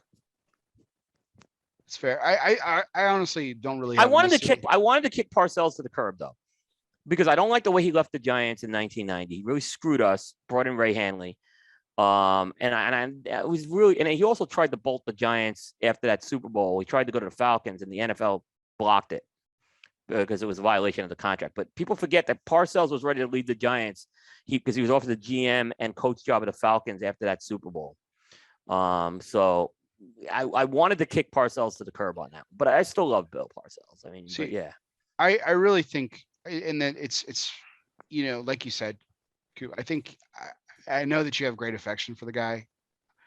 I really think Tom Coughlin's got to be out of that trio, though. Tom Coughlin's got to be the one that's got to go, because, like you said, the 2 Super Bowl wins he has, honestly, were 2 miracle plays, you know, that happened. I mean, there's like they caught lightning in a bottle twice. Yeah, but During he had to go through 4 games to win each of them, though. Like he had to go through. Yeah. He had to go through all those other rounds. I get it. I get it. And look, I think when he lost the game at the end of the Patriots' perfect season, people saw something. I mean, and it was just leadership on that team and discipline and pride that was brought back. But see, and that's the thing. Like he had less. His winning percentage was lower than the other 2 guys, and including the one that you just kicked to the curb. This is, but that's what I mean. It's a coach's job to elevate the talent you have. It's fine. That's kind of where I'm going with that.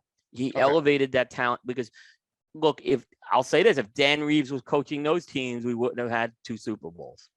Well, Dan Reeves is in the next group of questions. Okay. So this is this is underperforming Giants coaches in your lifetime. Okay. So one's got to go, even though you'd probably want to kick all 3 of them. Yeah. Okay. So let's talk about, we mentioned Ray Perkins very briefly. Let's talk about Ray Perkins. So Ray Perkins comes in the late 70s. He barely gets over 40% wins. He actually makes the playoffs. He's 500 in the playoffs. He's 500, won one and lost one. They beat the Niners actually in the playoffs that year. Yeah. A very good Niners team. Yeah, they did. Quarterbacked by Joe Montana. Joe Montana. I think he's pretty good at football. So Ray Perkins, though, 57 games, 23 and 34, just over 40%. He did make the playoffs, though. So did Dan Reeves. Dan Reeves coached 3 seasons. In 64 games, he was 31 and 33, just under 500. So underperforming. Set the standard at 500, right? The standard of a decent football coaching career, 500. Yep. Right? So Dan Reeves. Dan Reeves did win AP Coach of the Year in 1993. Yes, he did. 2 games coached in the playoffs, also 1-1. Yep. Here's what would be seemingly the obvious choice to kick to the curb, but I'm going to let you talk about it. But I want to bring up an interesting statistic here. While he was 0-1 in the playoffs, the best winning percentage of these 3 coaches belongs to Ben McAdoo. 28 games coached, 13 and 15. Which one's got to go? Ben McAdoo, Dan Reeves, who Dan Reeves will say, I'll say, had the most talent out of all 3 of those coaches on his teams. But I'll let you make the argument. Ray Perkins, Dan Reeves, Ben McAdoo, all underperforming coaches for for the New York Football Giants. Which one's got to go? So I remember the Ray Perkins hire. I mean, I'm actually old enough to remember that. Ray Perkins started his career out 0-5. In the 6th game, he played a Tampa Bay Buccaneers team that was 5-0, and he beat them, right? and he got the Giants to 4-5. So that's true, but eventually finished the season 6-10. He follows it up with a 4-12 season the year after. Makes the playoffs 9-7. That's LT's year that comes in there, and then goes to 4-5. He would not have been fired, but Alabama recruited him to succeed Bear Bryant. So that was the whole thing. The Giants, I think, were happy with Ray Perkins. He was he was kind of a drab guy. He wasn't very excitable. It wasn't like Parcells. When Parcells came in, it was like a breath of fresh air because Parcells was so animated on the sidelines, right? But Ray Perkins was a very stoic coach, right? But that last 4 and 5 year that Ray Perkins had was also a strike year, so he didn't have a full year. And Ray Perkins came in with George Young, and he was the coach that I mentioned. There was a period of bad futility from the 60s going into the 70s, and Ray Perkins I don't want to say he did a great job. He did an average job, right? Dan Reeves had a similar situation. Parcells bolts the Giants in 1990, and this is important. Bill Belichick would have been the successor, but Parcells waited until March to bolt the Giants, right? Mm-hmm. And in that period of time, they lose several assistant coaches, including Belichick, to Cleveland, right? Had Parcells bolted in January after that Super Bowl, it would have been a different story, and I think Belichick would have been the successor. They bring in a guy named Ray Hanley, he was like a guy. I think he was a wide receivers coach, and he gets elevated to head coach. And Ray Hanley was a disaster. Okay, the Giants. He destroyed a Super Bowl team. Right, he destroyed a Super Bowl team. He should be on this list on the bottom 3. Dan Reeves comes in. They fire Ray Hanley. Dan Reeves comes in as the 3rd choice for Giants coach. You know the other 2 coaches were the top 2 choices? Coughlin turns him down. Coughlin was the guy they were going after at the time. They were trying to bring him back, and he ended up going to Boston College, and then he went to Jacksonville, right? Mm-hmm. Dave Wanstead. They were trying to get him, and I forget where he was. And he goes to Chicago, but I forget where he was at the time. He was under Jimmy. Jimmy, you're right. He was under Jimmy at the Cowboys. Yes. Cowboys. And then so they go to Dan Reeves, and Dan Reeves had gotten fired from Denver, and people thought Dan Reeves wanted a lot of power. Dan Reeves comes in there and he restored a lot of Giants pride that year. The first thing he did is he fixed the quarterback situation that Ray Hanley messed up, and he makes Phil Simms the starting quarterback. Okay, the Giants make the playoffs. They lose to the Niners that year at 9-7. What did 9-7? No, 11-5 they were. I'm sorry, they were 11-5. What happens after that's kind of interesting. This was a point where George Young, who's the iconic GM, he's starting to get a little older. There was some changes happening in the league. And honestly, they didn't do a good job they draft Dave. Simms actually retires. They bring in Dave. He brings Dave Brown in. He really gives him a bad deck of cards to work with. But the last 2 years, so after the 11-5 season, Reeves goes 9-7, 5-11, 6-10. That 6-10 year, they were starting to turn the corner. Even though you weren't seeing the results on the field, they were. And then an idiot like Jim Fossil comes in the year after, right? And wins Coach of the Year. But Reeves, I think, laid the foundation with that. He didn't have the track record. Fossil was over 500 as a coach, though. Fossil is to thank his lucky stars that Ernie Accorsi brought Kerry Collins in, right? Who Fossil said is a backup to Dave Brown because Dave Brown is a better player, right? This is Jim Fossil, the expert. Yeah. It was comical. He said this, right? Kerry Collins, who had his problems. I love Kerry Collins. I love Kerry Collins. The Super Bowl run, they got clobbered by Baltimore. It's Kerry Collins, man. Kerry Collins was the key guy, and Strahan. They were the 2 guys. But Jim Fossil's like, I hate Jim Fossil, just so you know. I know. So and then Jim Fossil, what happened to Jim Fossil? Never got another job again. That was a meaning. Never got a head coaching job in the NFL for a reason. He sucked, right? So I give Dan Reeves He didn't have the record. I understand that. But that last year, I thought Dan Reeves was starting a foundation there. Ben McAdoo. Again, I think Coughlin left him a decent team. I think some of the scheduling had a lot to do with it that year that he made the playoffs. But what happened is that second year, everything came off the rails. And this period of futility started under Ben McAdoo's watch. And it was bad. I mean, he bungled the whole Eli Manning situation. It could have been handled. That should have been handled much better. Again, Ben McAdoo was a guy elevated the head coach that was not ready to be a head coach. It was bad. I mean, people talk about Judge this year, how bad the fans were. They have short memories of Ben McAdoo's second year. It led the Giants to fire him mid-season, which they never do. Right. The Giants are never known to fire a coach mid-season, right? So I think he was a disaster. So that being said, first of all, Dan Reeves is going to stay, right? Ray Perkins, I'm going to let him stay. Ben McAdoo is as bad as Joe Judge, maybe worse, and deserves to be kicked to the curb. Okay. But a better winning percentage. Better winning percentage. But okay. But you have to look at how all those tenure, like Ray Perkins' tenure ended because of the strike, and he had an offer from Alabama. So we don't know what would have happened had he had a couple more years under the belt. I understand. Ben McAdoo, the train was off the tracks at that point. By the way, I love Dan Reeves. He brought Giants pride back, and I loved, he wore the tie on the sidelines, and to me, he was just so professional. And I always loved that fact that, he kind of had that tie on the sidelines. And, I remember watching games with my daughter, and she said, Coach Reeves is wearing a tie. It's like really, really cool with that, So, Ben McAdoo, horrible coach.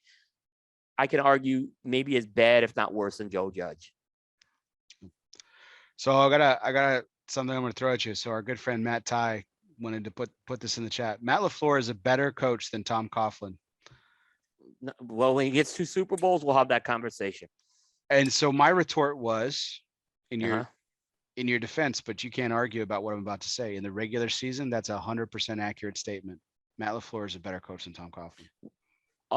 He had some good years in Jacksonville in the regular season. Let's not forget that. And he had some. Matt LaFleur is a record-setting coach. The class that he is in the short history. Look what he inherited. He inherited Aaron Rodgers. But Mike McCarthy didn't do anything. There was a problem with Mike McCarthy in Green Bay at that point. It was time for, sometimes the coaches, it was time for a change there.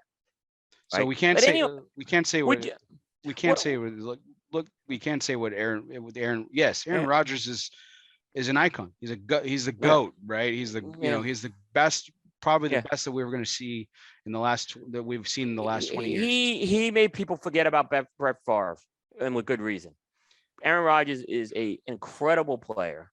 And again, if we see Matt LaFleur holding the Lombardi Trophy at the end of the year, I'm going to give him credit. Okay. I know. I know you would. No, you always do. But San Francisco NFC Championship, Tampa Bay NFC Championship, Matt LaFleur looked like a deer in the headlights in both of those games, and was killed in the Tampa game.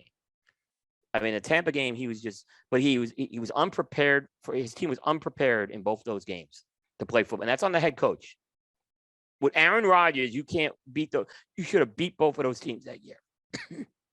So this is the stat to support me. So thank you, Matt. I actually had this one, but Matt's coming to back me up on this. Coughlin coached 20 seasons as a head coach. Only 10 of them were winning seasons, and 4 of those 10 winning seasons, he went 9-7. You want to say Matt LaFleur is a better regular season coach? Okay. What's that? As a participant, we'll give him a participation trophy. Honestly, I mean, it's championships. It's about championships. Yes, Fred, it's about, and Fred Rui's been saying, it's about winning championships. That's all I got to say. And look, Tom Coughlin's beloved in New York right now. And believe me, when he was coaching there, he wasn't beloved. People really because they've seen what the fuck they've had afterwards, dude. Like, yeah, I would fucking love Tom Coughlin too, with Ben McAdoo, Steve Spagnuolo, Pat Shurmur, and Joe Judge to follow him. I like Spags, by the way. I would have given him the job actually over Shurmur, but they had a clear house at that year because McAdoo messed it up. Yeah, because Spags is doing a great job in the DC. Maybe Spags is a better DC, but I like Spags. All right. Well, that was our One Must Go segment. As always, it's brought to you by United Yep. Cigars. Smoke one today, start living united. Always brought to you by United Cigars, featuring La Giana Havana, distributors of Jose Dominguez, Bandolero, Garofalo, and the highly acclaimed Atabay and Byron lines. Smoke one today, start living united. My favorite segment on my show, Coop, and this is I believe the third time that we have spotlighted this particular charity of choice. There are some underlying factors as to why it's more important today than it has been in the past, but it's always been an important cause to you. And I'll let you speak on it a little bit, particularly with your Stone Cold Lead Pipe Locks posts that you've been doing this season. Yep. You are donating to a great cause in Sepsis Alliance. So talk a little bit about your Stone Cold Lead Pipe Locks and how much money you've raised. And I know there's some anonymous donors who actually were matching you. So I know you won't unveil that because that's just not. Yeah, I don't want to like needle them if they do it or not. That's why, yeah. But Sepsis Alliance, let's talk about this fantastic cause a little bit and what your Stone Cold Lead Pipe Locks has brought to them this year. Okay, so let me just and I've talked about Sepsis Alliance. It's the one charity I'm completely dedicated to right now. And sepsis is a series. It's a condition that your body develops, typically as a result of infection. It's commonly when the infection gets into the blood, and once it gets into the blood, infection spreads across the body. And sepsis is a condition that your body kind of short circuits as it's fighting infection. Your body short circuits, right? And it's a deadly condition. Is what happens because it causes organs to start shutting down. Think of it, it's the same as a short circuit is literally what it is. And I've had it, I'm fine from it. But a lot of times when you see people in the hospital and they have surgery and they die from complications, right? After surgery, typically those complications are sepsis related, right? So. But you don't have to have surgery to get sepsis. Like I had some sort of infection and there were warning signs that if I had known about the warning signs, I might not have had to go into the hospital and go through a really brutal antibiotic treatment. So the Sepsis Alliance is dedicated not to find a cure, but they're dedicated to create awareness on this, right? And if you go to sepsis.org, right, you can certainly make a donation. You can make it through Facebook tonight. We'll talk about that in a second. But I'm not asking you to donate money tonight unless you feel you need to. That money goes to help create awareness. But I'm asking you to kind of, if everyone should be going and just look at the materials that are out there. They're constantly keeping it updated on different conditions. There's something on superbugs right now, which are certain types of infections and how sepsis goes. And it will educate you on the warning signs of that, which I think is just as important as the money part of it. So I'm very committed to this as someone who went through this right now. And I know someone else, right? We know someone else who's maybe facing a similar battle. Alex Smith, of course, his was well documented. After his leg surgery, he had sepsis, right? And he made one of the most incredible sports comebacks ever. So, I do these Stone Cold Lead Pipe Locks, right? And then I want to talk about the airport contest, which I'll talk about that in a second. And what I decided this year is let me kind of make it a little fun, and I'll put my money where my mouth is, right? So each week I pick one game against the point spread. If I'm correct, it's a win, and I donate $10. And if it's a loss, I don't win. But what I did is I put it in for every 3 losses, I'll donate $10. Because this way people don't think I'm tanking it, right? I can say, he's tanking it, right? So I said, well, let me at least put my money where my mouth is and do it that way. So that's why I kind of did that. I was 8-10. I raised $110. I would have liked to have been much better. I would have liked to have been 180. But I may change that next year. So I may go like $20 for a win and $10 for every 3 losses. I'll change that next year. And then I also did, and a couple of people were asking me about this, I did some over-unders this year. All right, and on win totals, and I'm going to announce how that went tonight. So I picked, like we do in baseball, I picked over unders, and my 3 overs were the Pittsburgh Steelers at 8.5 wins, the Houston Texans at 4.5 wins, and the Las Vegas Raiders at 7 wins. I hit on the Pittsburgh and Las Vegas. I lost on Houston. So that's two. That was two correct. And these are $20 each. The unders were the Kansas City Chiefs at under 12.5 wins, the Tampa Bay Buccaneers at under 11.5 wins, and the Patriots under 9.5 wins. And I hit on Kansas City, but I lost on Tampa Bay and New England. So I raised $60 right now total. So small little campaign here. I made it to $170. A few people are going to match that right now. And, you know, like I said, it's meant to be a fun thing. I think part of why I did it is people were taking these picks too seriously, and there needed to be a better cause for it. I kind of am. I got to be honest. I was a little disappointed with. I would have liked to see people be a little more aware of what Sepsis Alliance was doing out of this, and I need to do a better job with that next year. You know, it's fun. Everyone wants to get around the picks, but I really wanted people to look at the materials on a frequent basis. Can I offer a challenge / suggestion on air for you? I think it would be really great. It would take a little bit more research, and I'm willing to actually donate my effort and time here to help you with this.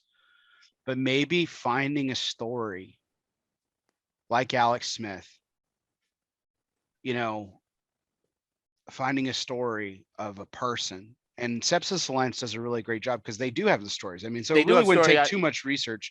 Right. Now that I'm saying it, but I'd be willing to chip in here with this. Maybe like every week you do the Stone Cold Left Pipe Locks, and this week our wins are dedicated to Alex Smith, who battled blah blah blah blah blah blah blah. Here's their story. Yeah. And I think that would be really cool because it would be really spotlighting someone who suffered from it. And Coop, if I want to interrupt just one more, I don't mean to interrupt your flow here. Look, the reason this is so personal is because this was a reality to you, and like many people know, Coop, you almost died. I might not have come out of the hospital, believe it or not, and if I had waited, I might not have made it to the hospital. I can tell you the last 24 hours beforehand, there were weird things happening in my body. So and you know, I know we thank Mrs. Cooper for so much that she does for Cigar Coop, and her tireless support and that she's had for you, you know, y'all's entire marriage and everything like that. Yeah. But it was Mrs. Cooper who said, I'm taking you to the hospital. And me, the hypochondriac, by the way. Keep that in mind. She saw something that this wasn't my hypochondria going. Yeah. Yeah. And she was the one who made the call. And we're also grateful and thankful that she did, because you know, this is an important subject that, again, it's just not something people don't talk about. It's not even when people die from it. They don't even tell people that die from it. They say they died from complications. They don't even say that they die from sepsis. Like it's a huge issue in the medical community that's under discussed. And that's what we're trying to do today. Right. It's so huge. And you know, people, anytime you have any type of invasive surgery, there's this risk. So, you know, again, you just want to keep it in mind, and maybe there's some things down the road they could do. Maybe there is some research they could do to do preventative stuff with that. But that's another, you know, that's another story. And, you know, by the way, you know, COVID, well, it's not bacterial infection. Your body does get weak, and secondary infections can happen. So it's important to know about this, okay? And take COVID very seriously, and, you know, do the things they ask you to do. Let me tell you something. When someone says, why are you wearing a mask? Well, spend the night in ICU. If you haven't, you'll change your mind real fast. And that's what it's about, you know? So we were trying, you know, it's again, creating awareness. It's very important. I think, it's something that can affect everybody. There's really, you know, like there's theories how I got my infection that caused this.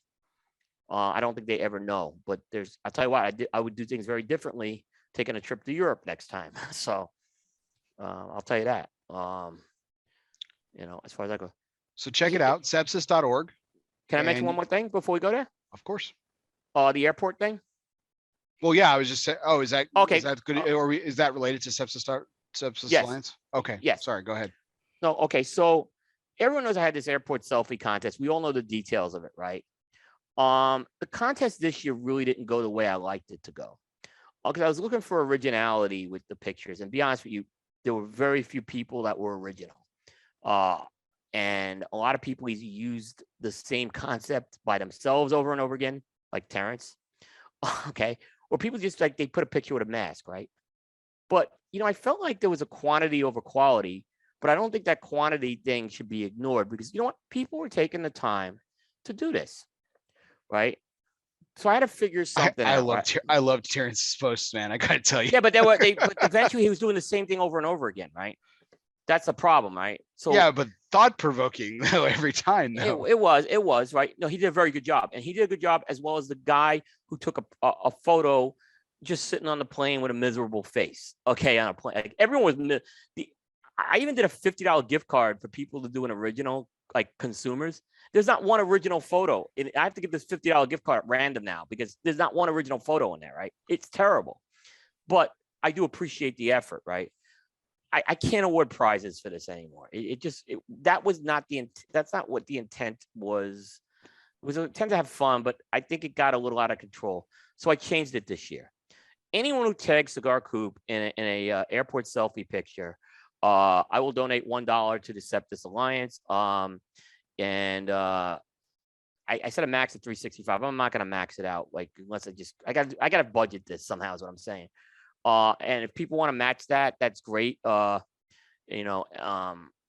if you want to do an original post, right? Something original, that's what the challenge point is going to be for. I have a limited set of that. So if I see one that's really good, and I haven't seen one in a while. And that's how it's going to go. And I again, let's use this for, I want to promote Cigar Coop, but I think there's a greater good. And if maybe quantity over quality is going to be the answer, let's do something fun. And by the way, it costs you guys nothing to do this other than tag me in a picture correctly. Like, and here's the thing. I've been a stickler on the tagging. I only have one way to kind of look at these pictures. I can't be going to 4 or 5 different places, Jack Tarano. So if it's that complicated, then don't do it, But I hope I hope there's a good message here. Like I said, you do the picture, I do the donation. It's pretty simple right now.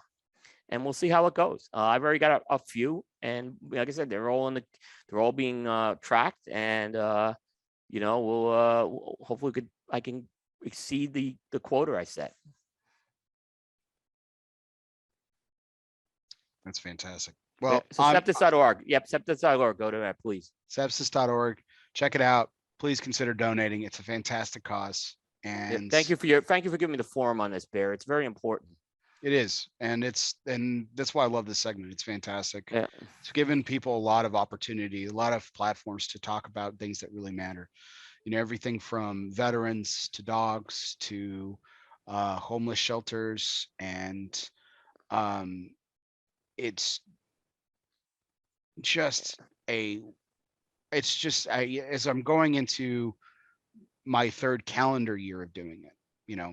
I'd started it in 2020. Did it throughout 2021. I was on that show. The first show, yeah, where Canines for Warriors was the very first one.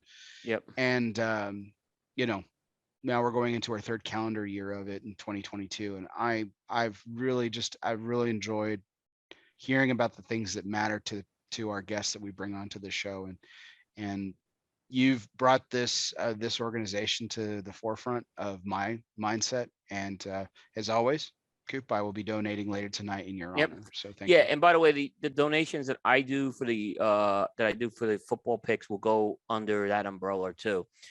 There's also a few. I'll just mention there. Matt Ty, Matt Tobacco. I'm gonna recognize some of the media guys, maybe who. I'm not saying they've won or lost yet. Matt Tobacco, unfortunately, is not eligible because I work with him on spare notes, right? But there'll be special. Spare pots. But we're gonna do. There's gonna be some special, like for people. I'm gonna recognize a few of these other photos as well, and we'll figure out something creative or charity angle with that as well that I'll personally do on that. So stay tuned on that as well, because there was some great stuff. But next year will be very simple. There's no restrictions. Everyone can do it, and this way, everyone, I can use everybody as much as possible to donate money here, and I'm donating the money. You guys don't. If you want to match it, that's fine, but you don't have to. I'm not forcing anyone to do that. Yeah. Okay. So we've got some rapid fire predictions and / predictions going for 2022 that I want to fire your way here, Coop. So let's kick it off. It's going to come here in the next couple weeks. The half wheel consensus one of the most highly discussed lists outside of Cigar Aficionado's top 25. It's a point of discussion. We've featured it on shows with Cigar Coop. It's something that we all keep an eye on. It's something that a lot of companies actually prioritize over any other list. Yeah, well, that's yep, they do. They can say they don't, but they do. So who gets the number one consensus this year? Not even a question. Under Crown 10. Okay. It's not even a question. Not even a question. It's not even a question. It's under Crown 10 by a landslide. So Dunbarton Tobacco and Trust, does it continue its streak of 7 consecutive years in the top 3? They have a shot. I think it's gonna be tough. But I think Steve makes the top. I think he can squeeze into the top 5. He may fall a little short at number 3. He may fall a little short this year. Okay. Which company goes into PCA as the company to watch this year? The company to watch.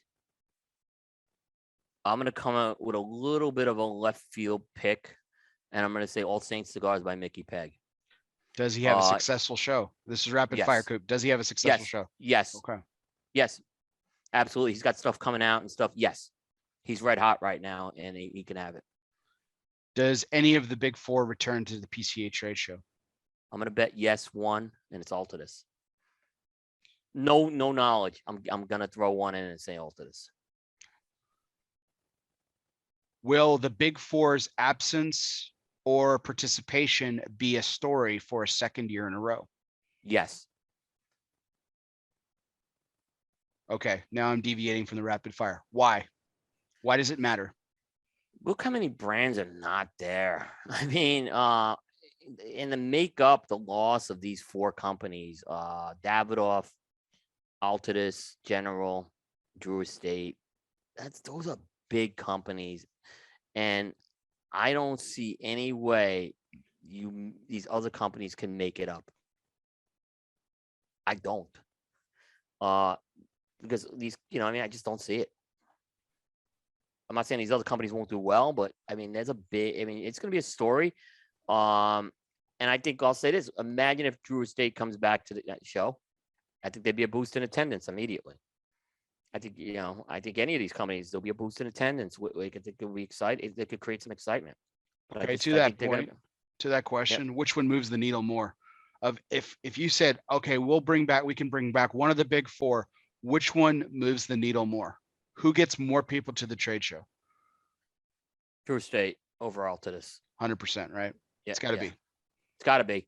Because Drew Estate is, Drew Estate just knows they have an engagement model. I think that's a little more mature than Altadis, whose engagement model has improved so much though. But I think Drew Estate moves the needle the most. Okay. Could you picture if Undercrown 10 was at this trade show this year? How great this would have been. Yeah. And that's not a disrespect on these other companies which do great work, but I have to give it to Drew Estate. Okay. All right. So going back to some other points that I wanted to bring up before we close out the show with our curveball segment here, Coop. So we talked about trends that happened in 2021. What trends are we going to see in 2022? What do you think will continue through the year? I definitely, we hit it at the start. I think the supply and demand problems will continue this year for sure. I don't see them going away anytime soon. I also mentioned I think the price point thing is something to watch. Well, I think there's been price increases. I think we're going to see more cigars in the value price category. So I think you see those things. Now, there's I have some other points I can make on here if you want me to, besides those. Okay. Let's talk about the changes that have happened in the trade organizations this year. Last year, there were big changes at all 3 of them. CAA has a new president. They have a new chairman. Actually, Javier Estadas is back as chairman, but they have a new president. So there's new leadership there. PCA, they kind of restructured their staff. The furloughs are over, and basically, Glenn Good Loop comes in. They bring in Ryan as well. So I think they have so they have some new blood on the staff. And then CRA actually reorged last year. Gary Pesh and takes over for Robbie Levin, and Karen Smith comes in. So I think there's all new leadership there. I mentioned that because I think this is going to be a big year for to see how this is going to impact the industry and how this changes. If this to watch, do you think? I think we may see some changes and over. I mean, leadership changes don't bring business as usual. It's rare it happens, right? So I think there'll be some change, and we've seen a little bit with PCA with some of the board announcements this week. I mean, I think so. Even PCA has got some changes happening there right now. So I think it'll be interesting to see how it approaches. I think PCA is on a road of transparency. You got to give them credit; they were very transparent with their announcements and everything. So I think you're going to see some. I think we'll see the effects of that leadership. What changes? It's a little hard to say what they'll be, but I think you'll see something will happen with those types of things. Okay. I'm just trying to think. Let me just give you one. I have one more when I was prepping for this. I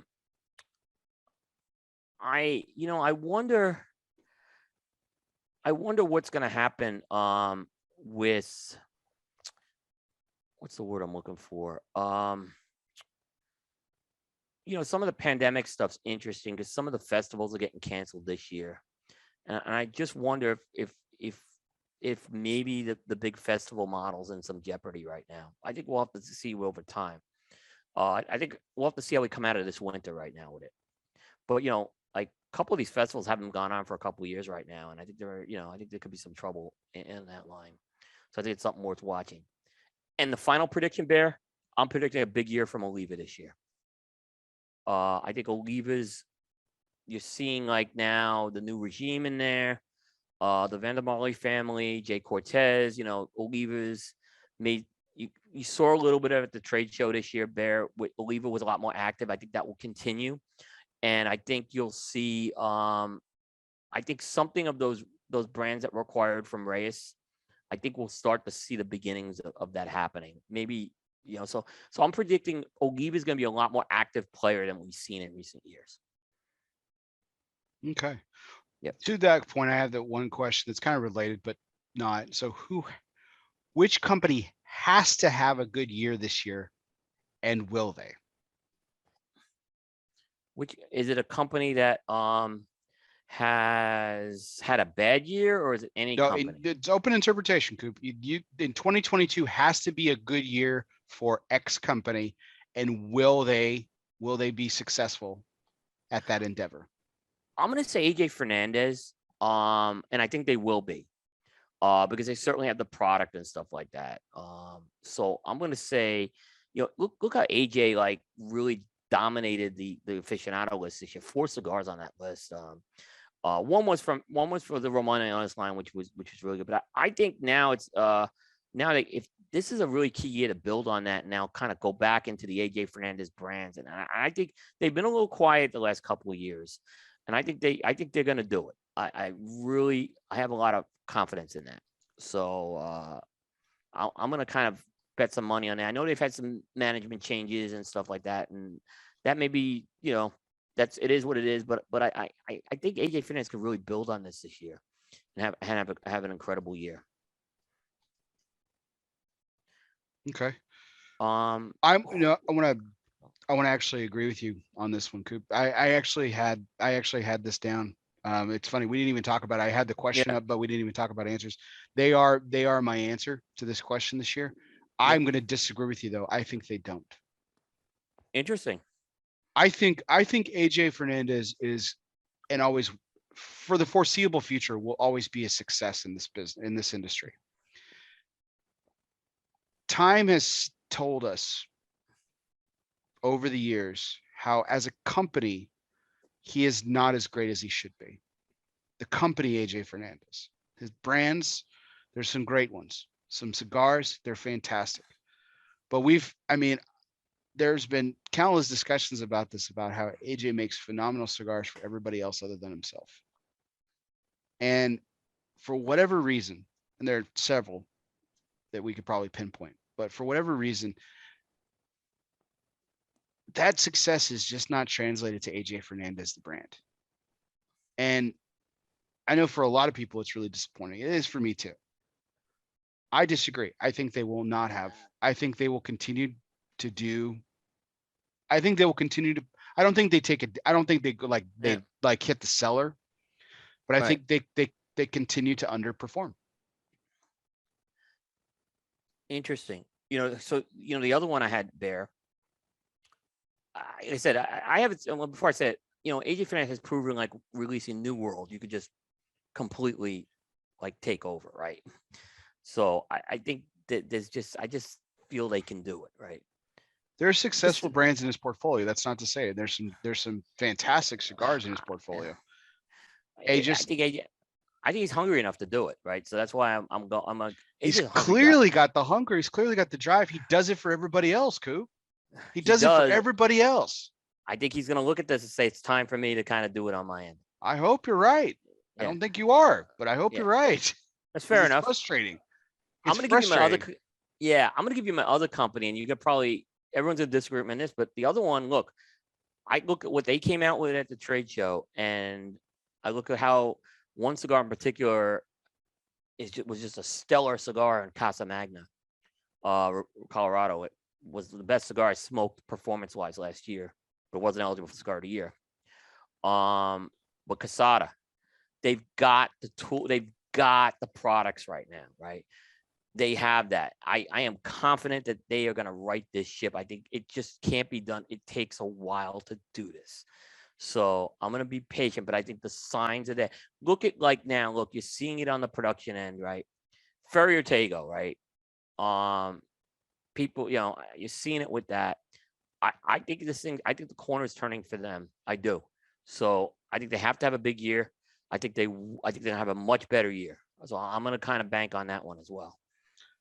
But both agree. Both, yeah. I think those are two other companies that have to have big years, and I think they both capitalize on it, for sure. So yeah. I think that's incredibly fair.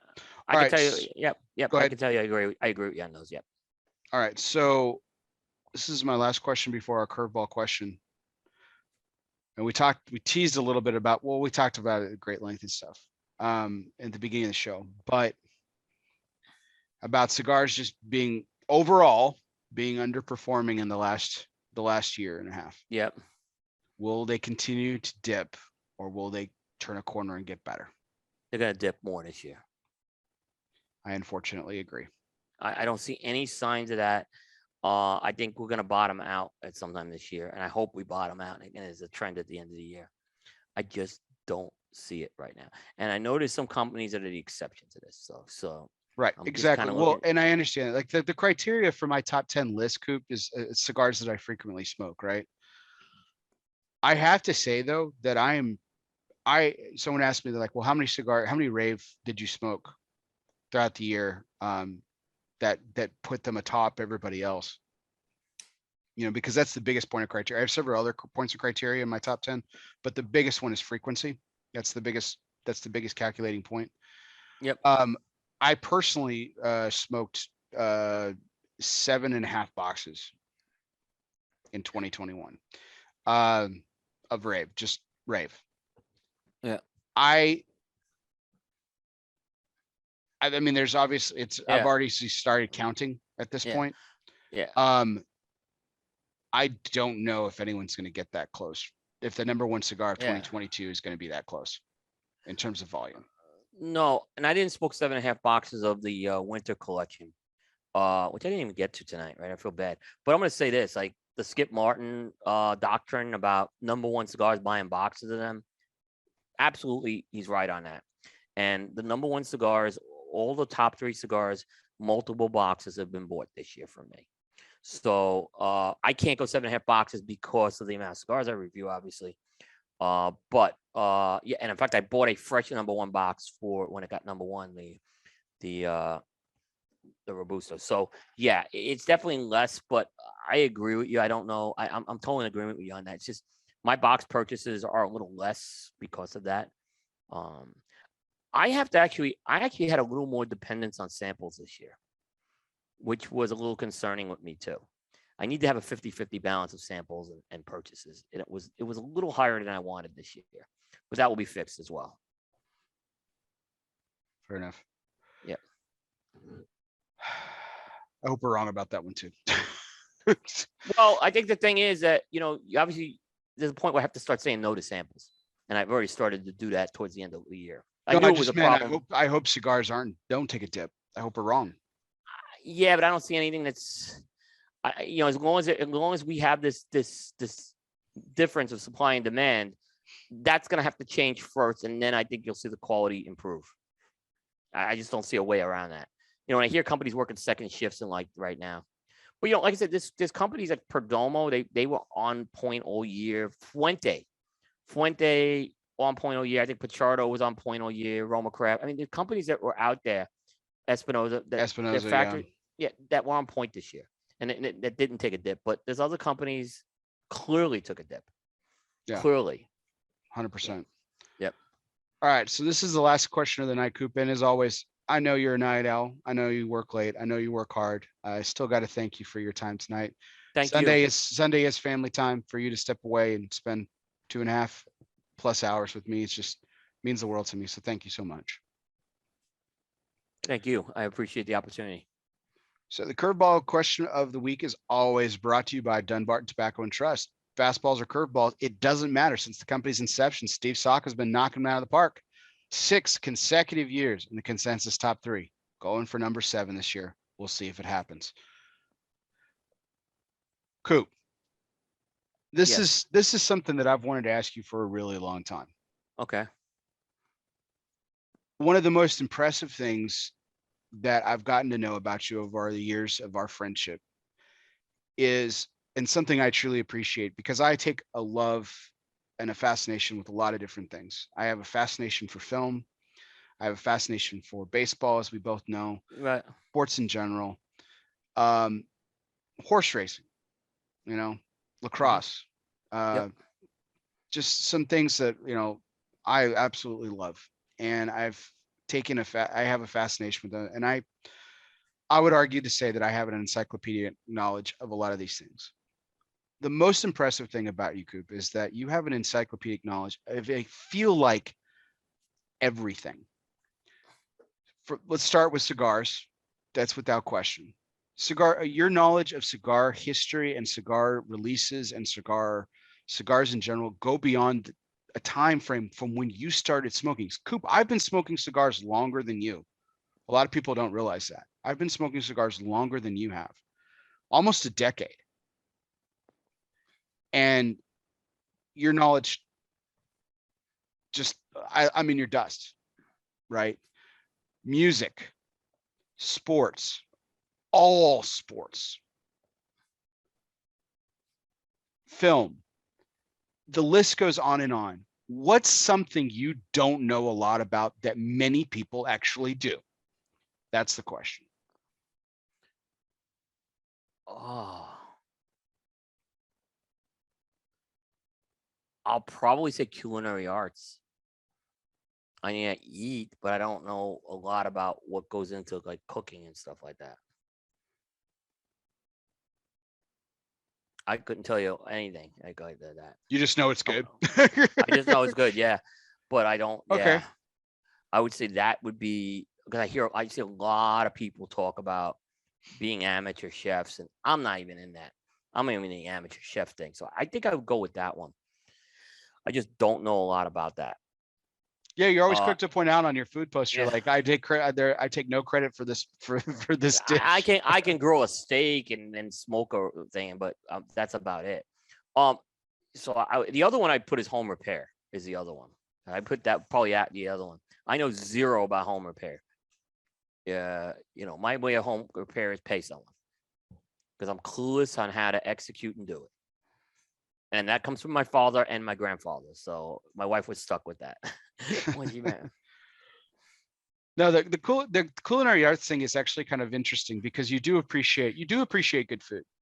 But yeah, I'm thinking about this now. Like when we've gone to eat and I'm like, I dive in and I'm like talking about the dish, and like what it's constructed of, and like, oh, I taste this and taste that, and you're just like, yeah, it's fucking good. Like, so Yeah, yeah, it's funny. I actually will. I can see that now. That's crazy. And I haven't couldn't thought tell about you it. what. Like I can sense some flavors, maybe, right? But I couldn't tell you how it got there. Right. At all. It's I couldn't tell yeah. you. Yeah, I couldn't tell you anything on that. I asked this question specifically because I couldn't think of anything, but now that you actually said it out loud, I'm like, okay, that makes total sense now. Yeah. Yeah. I mean, even the burgers that we eat together, you're just like, oh, it's a good burger. Well, but you remember when we went to dinner with Carney that night at I forget the restaurant was at the Hard Rock Yeah. in Vegas. I mean, Mhm. Carney's, I have no clue. And then I went to dinner with Raphael at Bazaar Meats, and Raphael's all over. Raphael, just tell me what you recommend. He goes, what do you want? Just recommend the menu. Is what I said. Right. I'm trying to trust what's good and what goes into this. So yeah, it's pretty straightforward with that with me. Like as much as I'll talk about food posts and stuff, I couldn't tell you anything more than that. I couldn't tell you what a Michelin star rating, how it even goes into that. No, there's some there. That was oh god, what was the name of that restaurant? That sucks. I can't remember. I can't remember the name of it, and it's killing me now too. Uh, It wasn't SW. Was at the Win. We went to yeah, this, that was which with was a great Lucia. pick That by was you, by the way.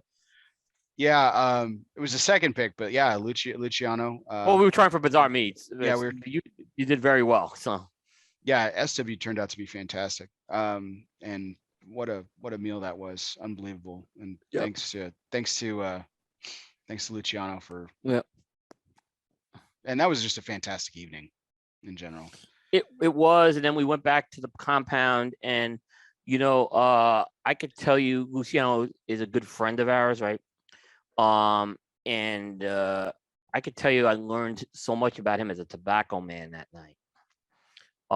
Where this is a guy who's come into the industry, and now, like I said, not only is he a great human being and a friend, but man, this he's doing all the right things, and he's gotten one cigar on my list last year. He didn't get any this year. It was more for release things, but this guy's got. You may see some more things happening with Luciano. I'll just say that on Cigar Coop in terms of, I think he's got some cigars that are really going to put him over the hump over the next few years.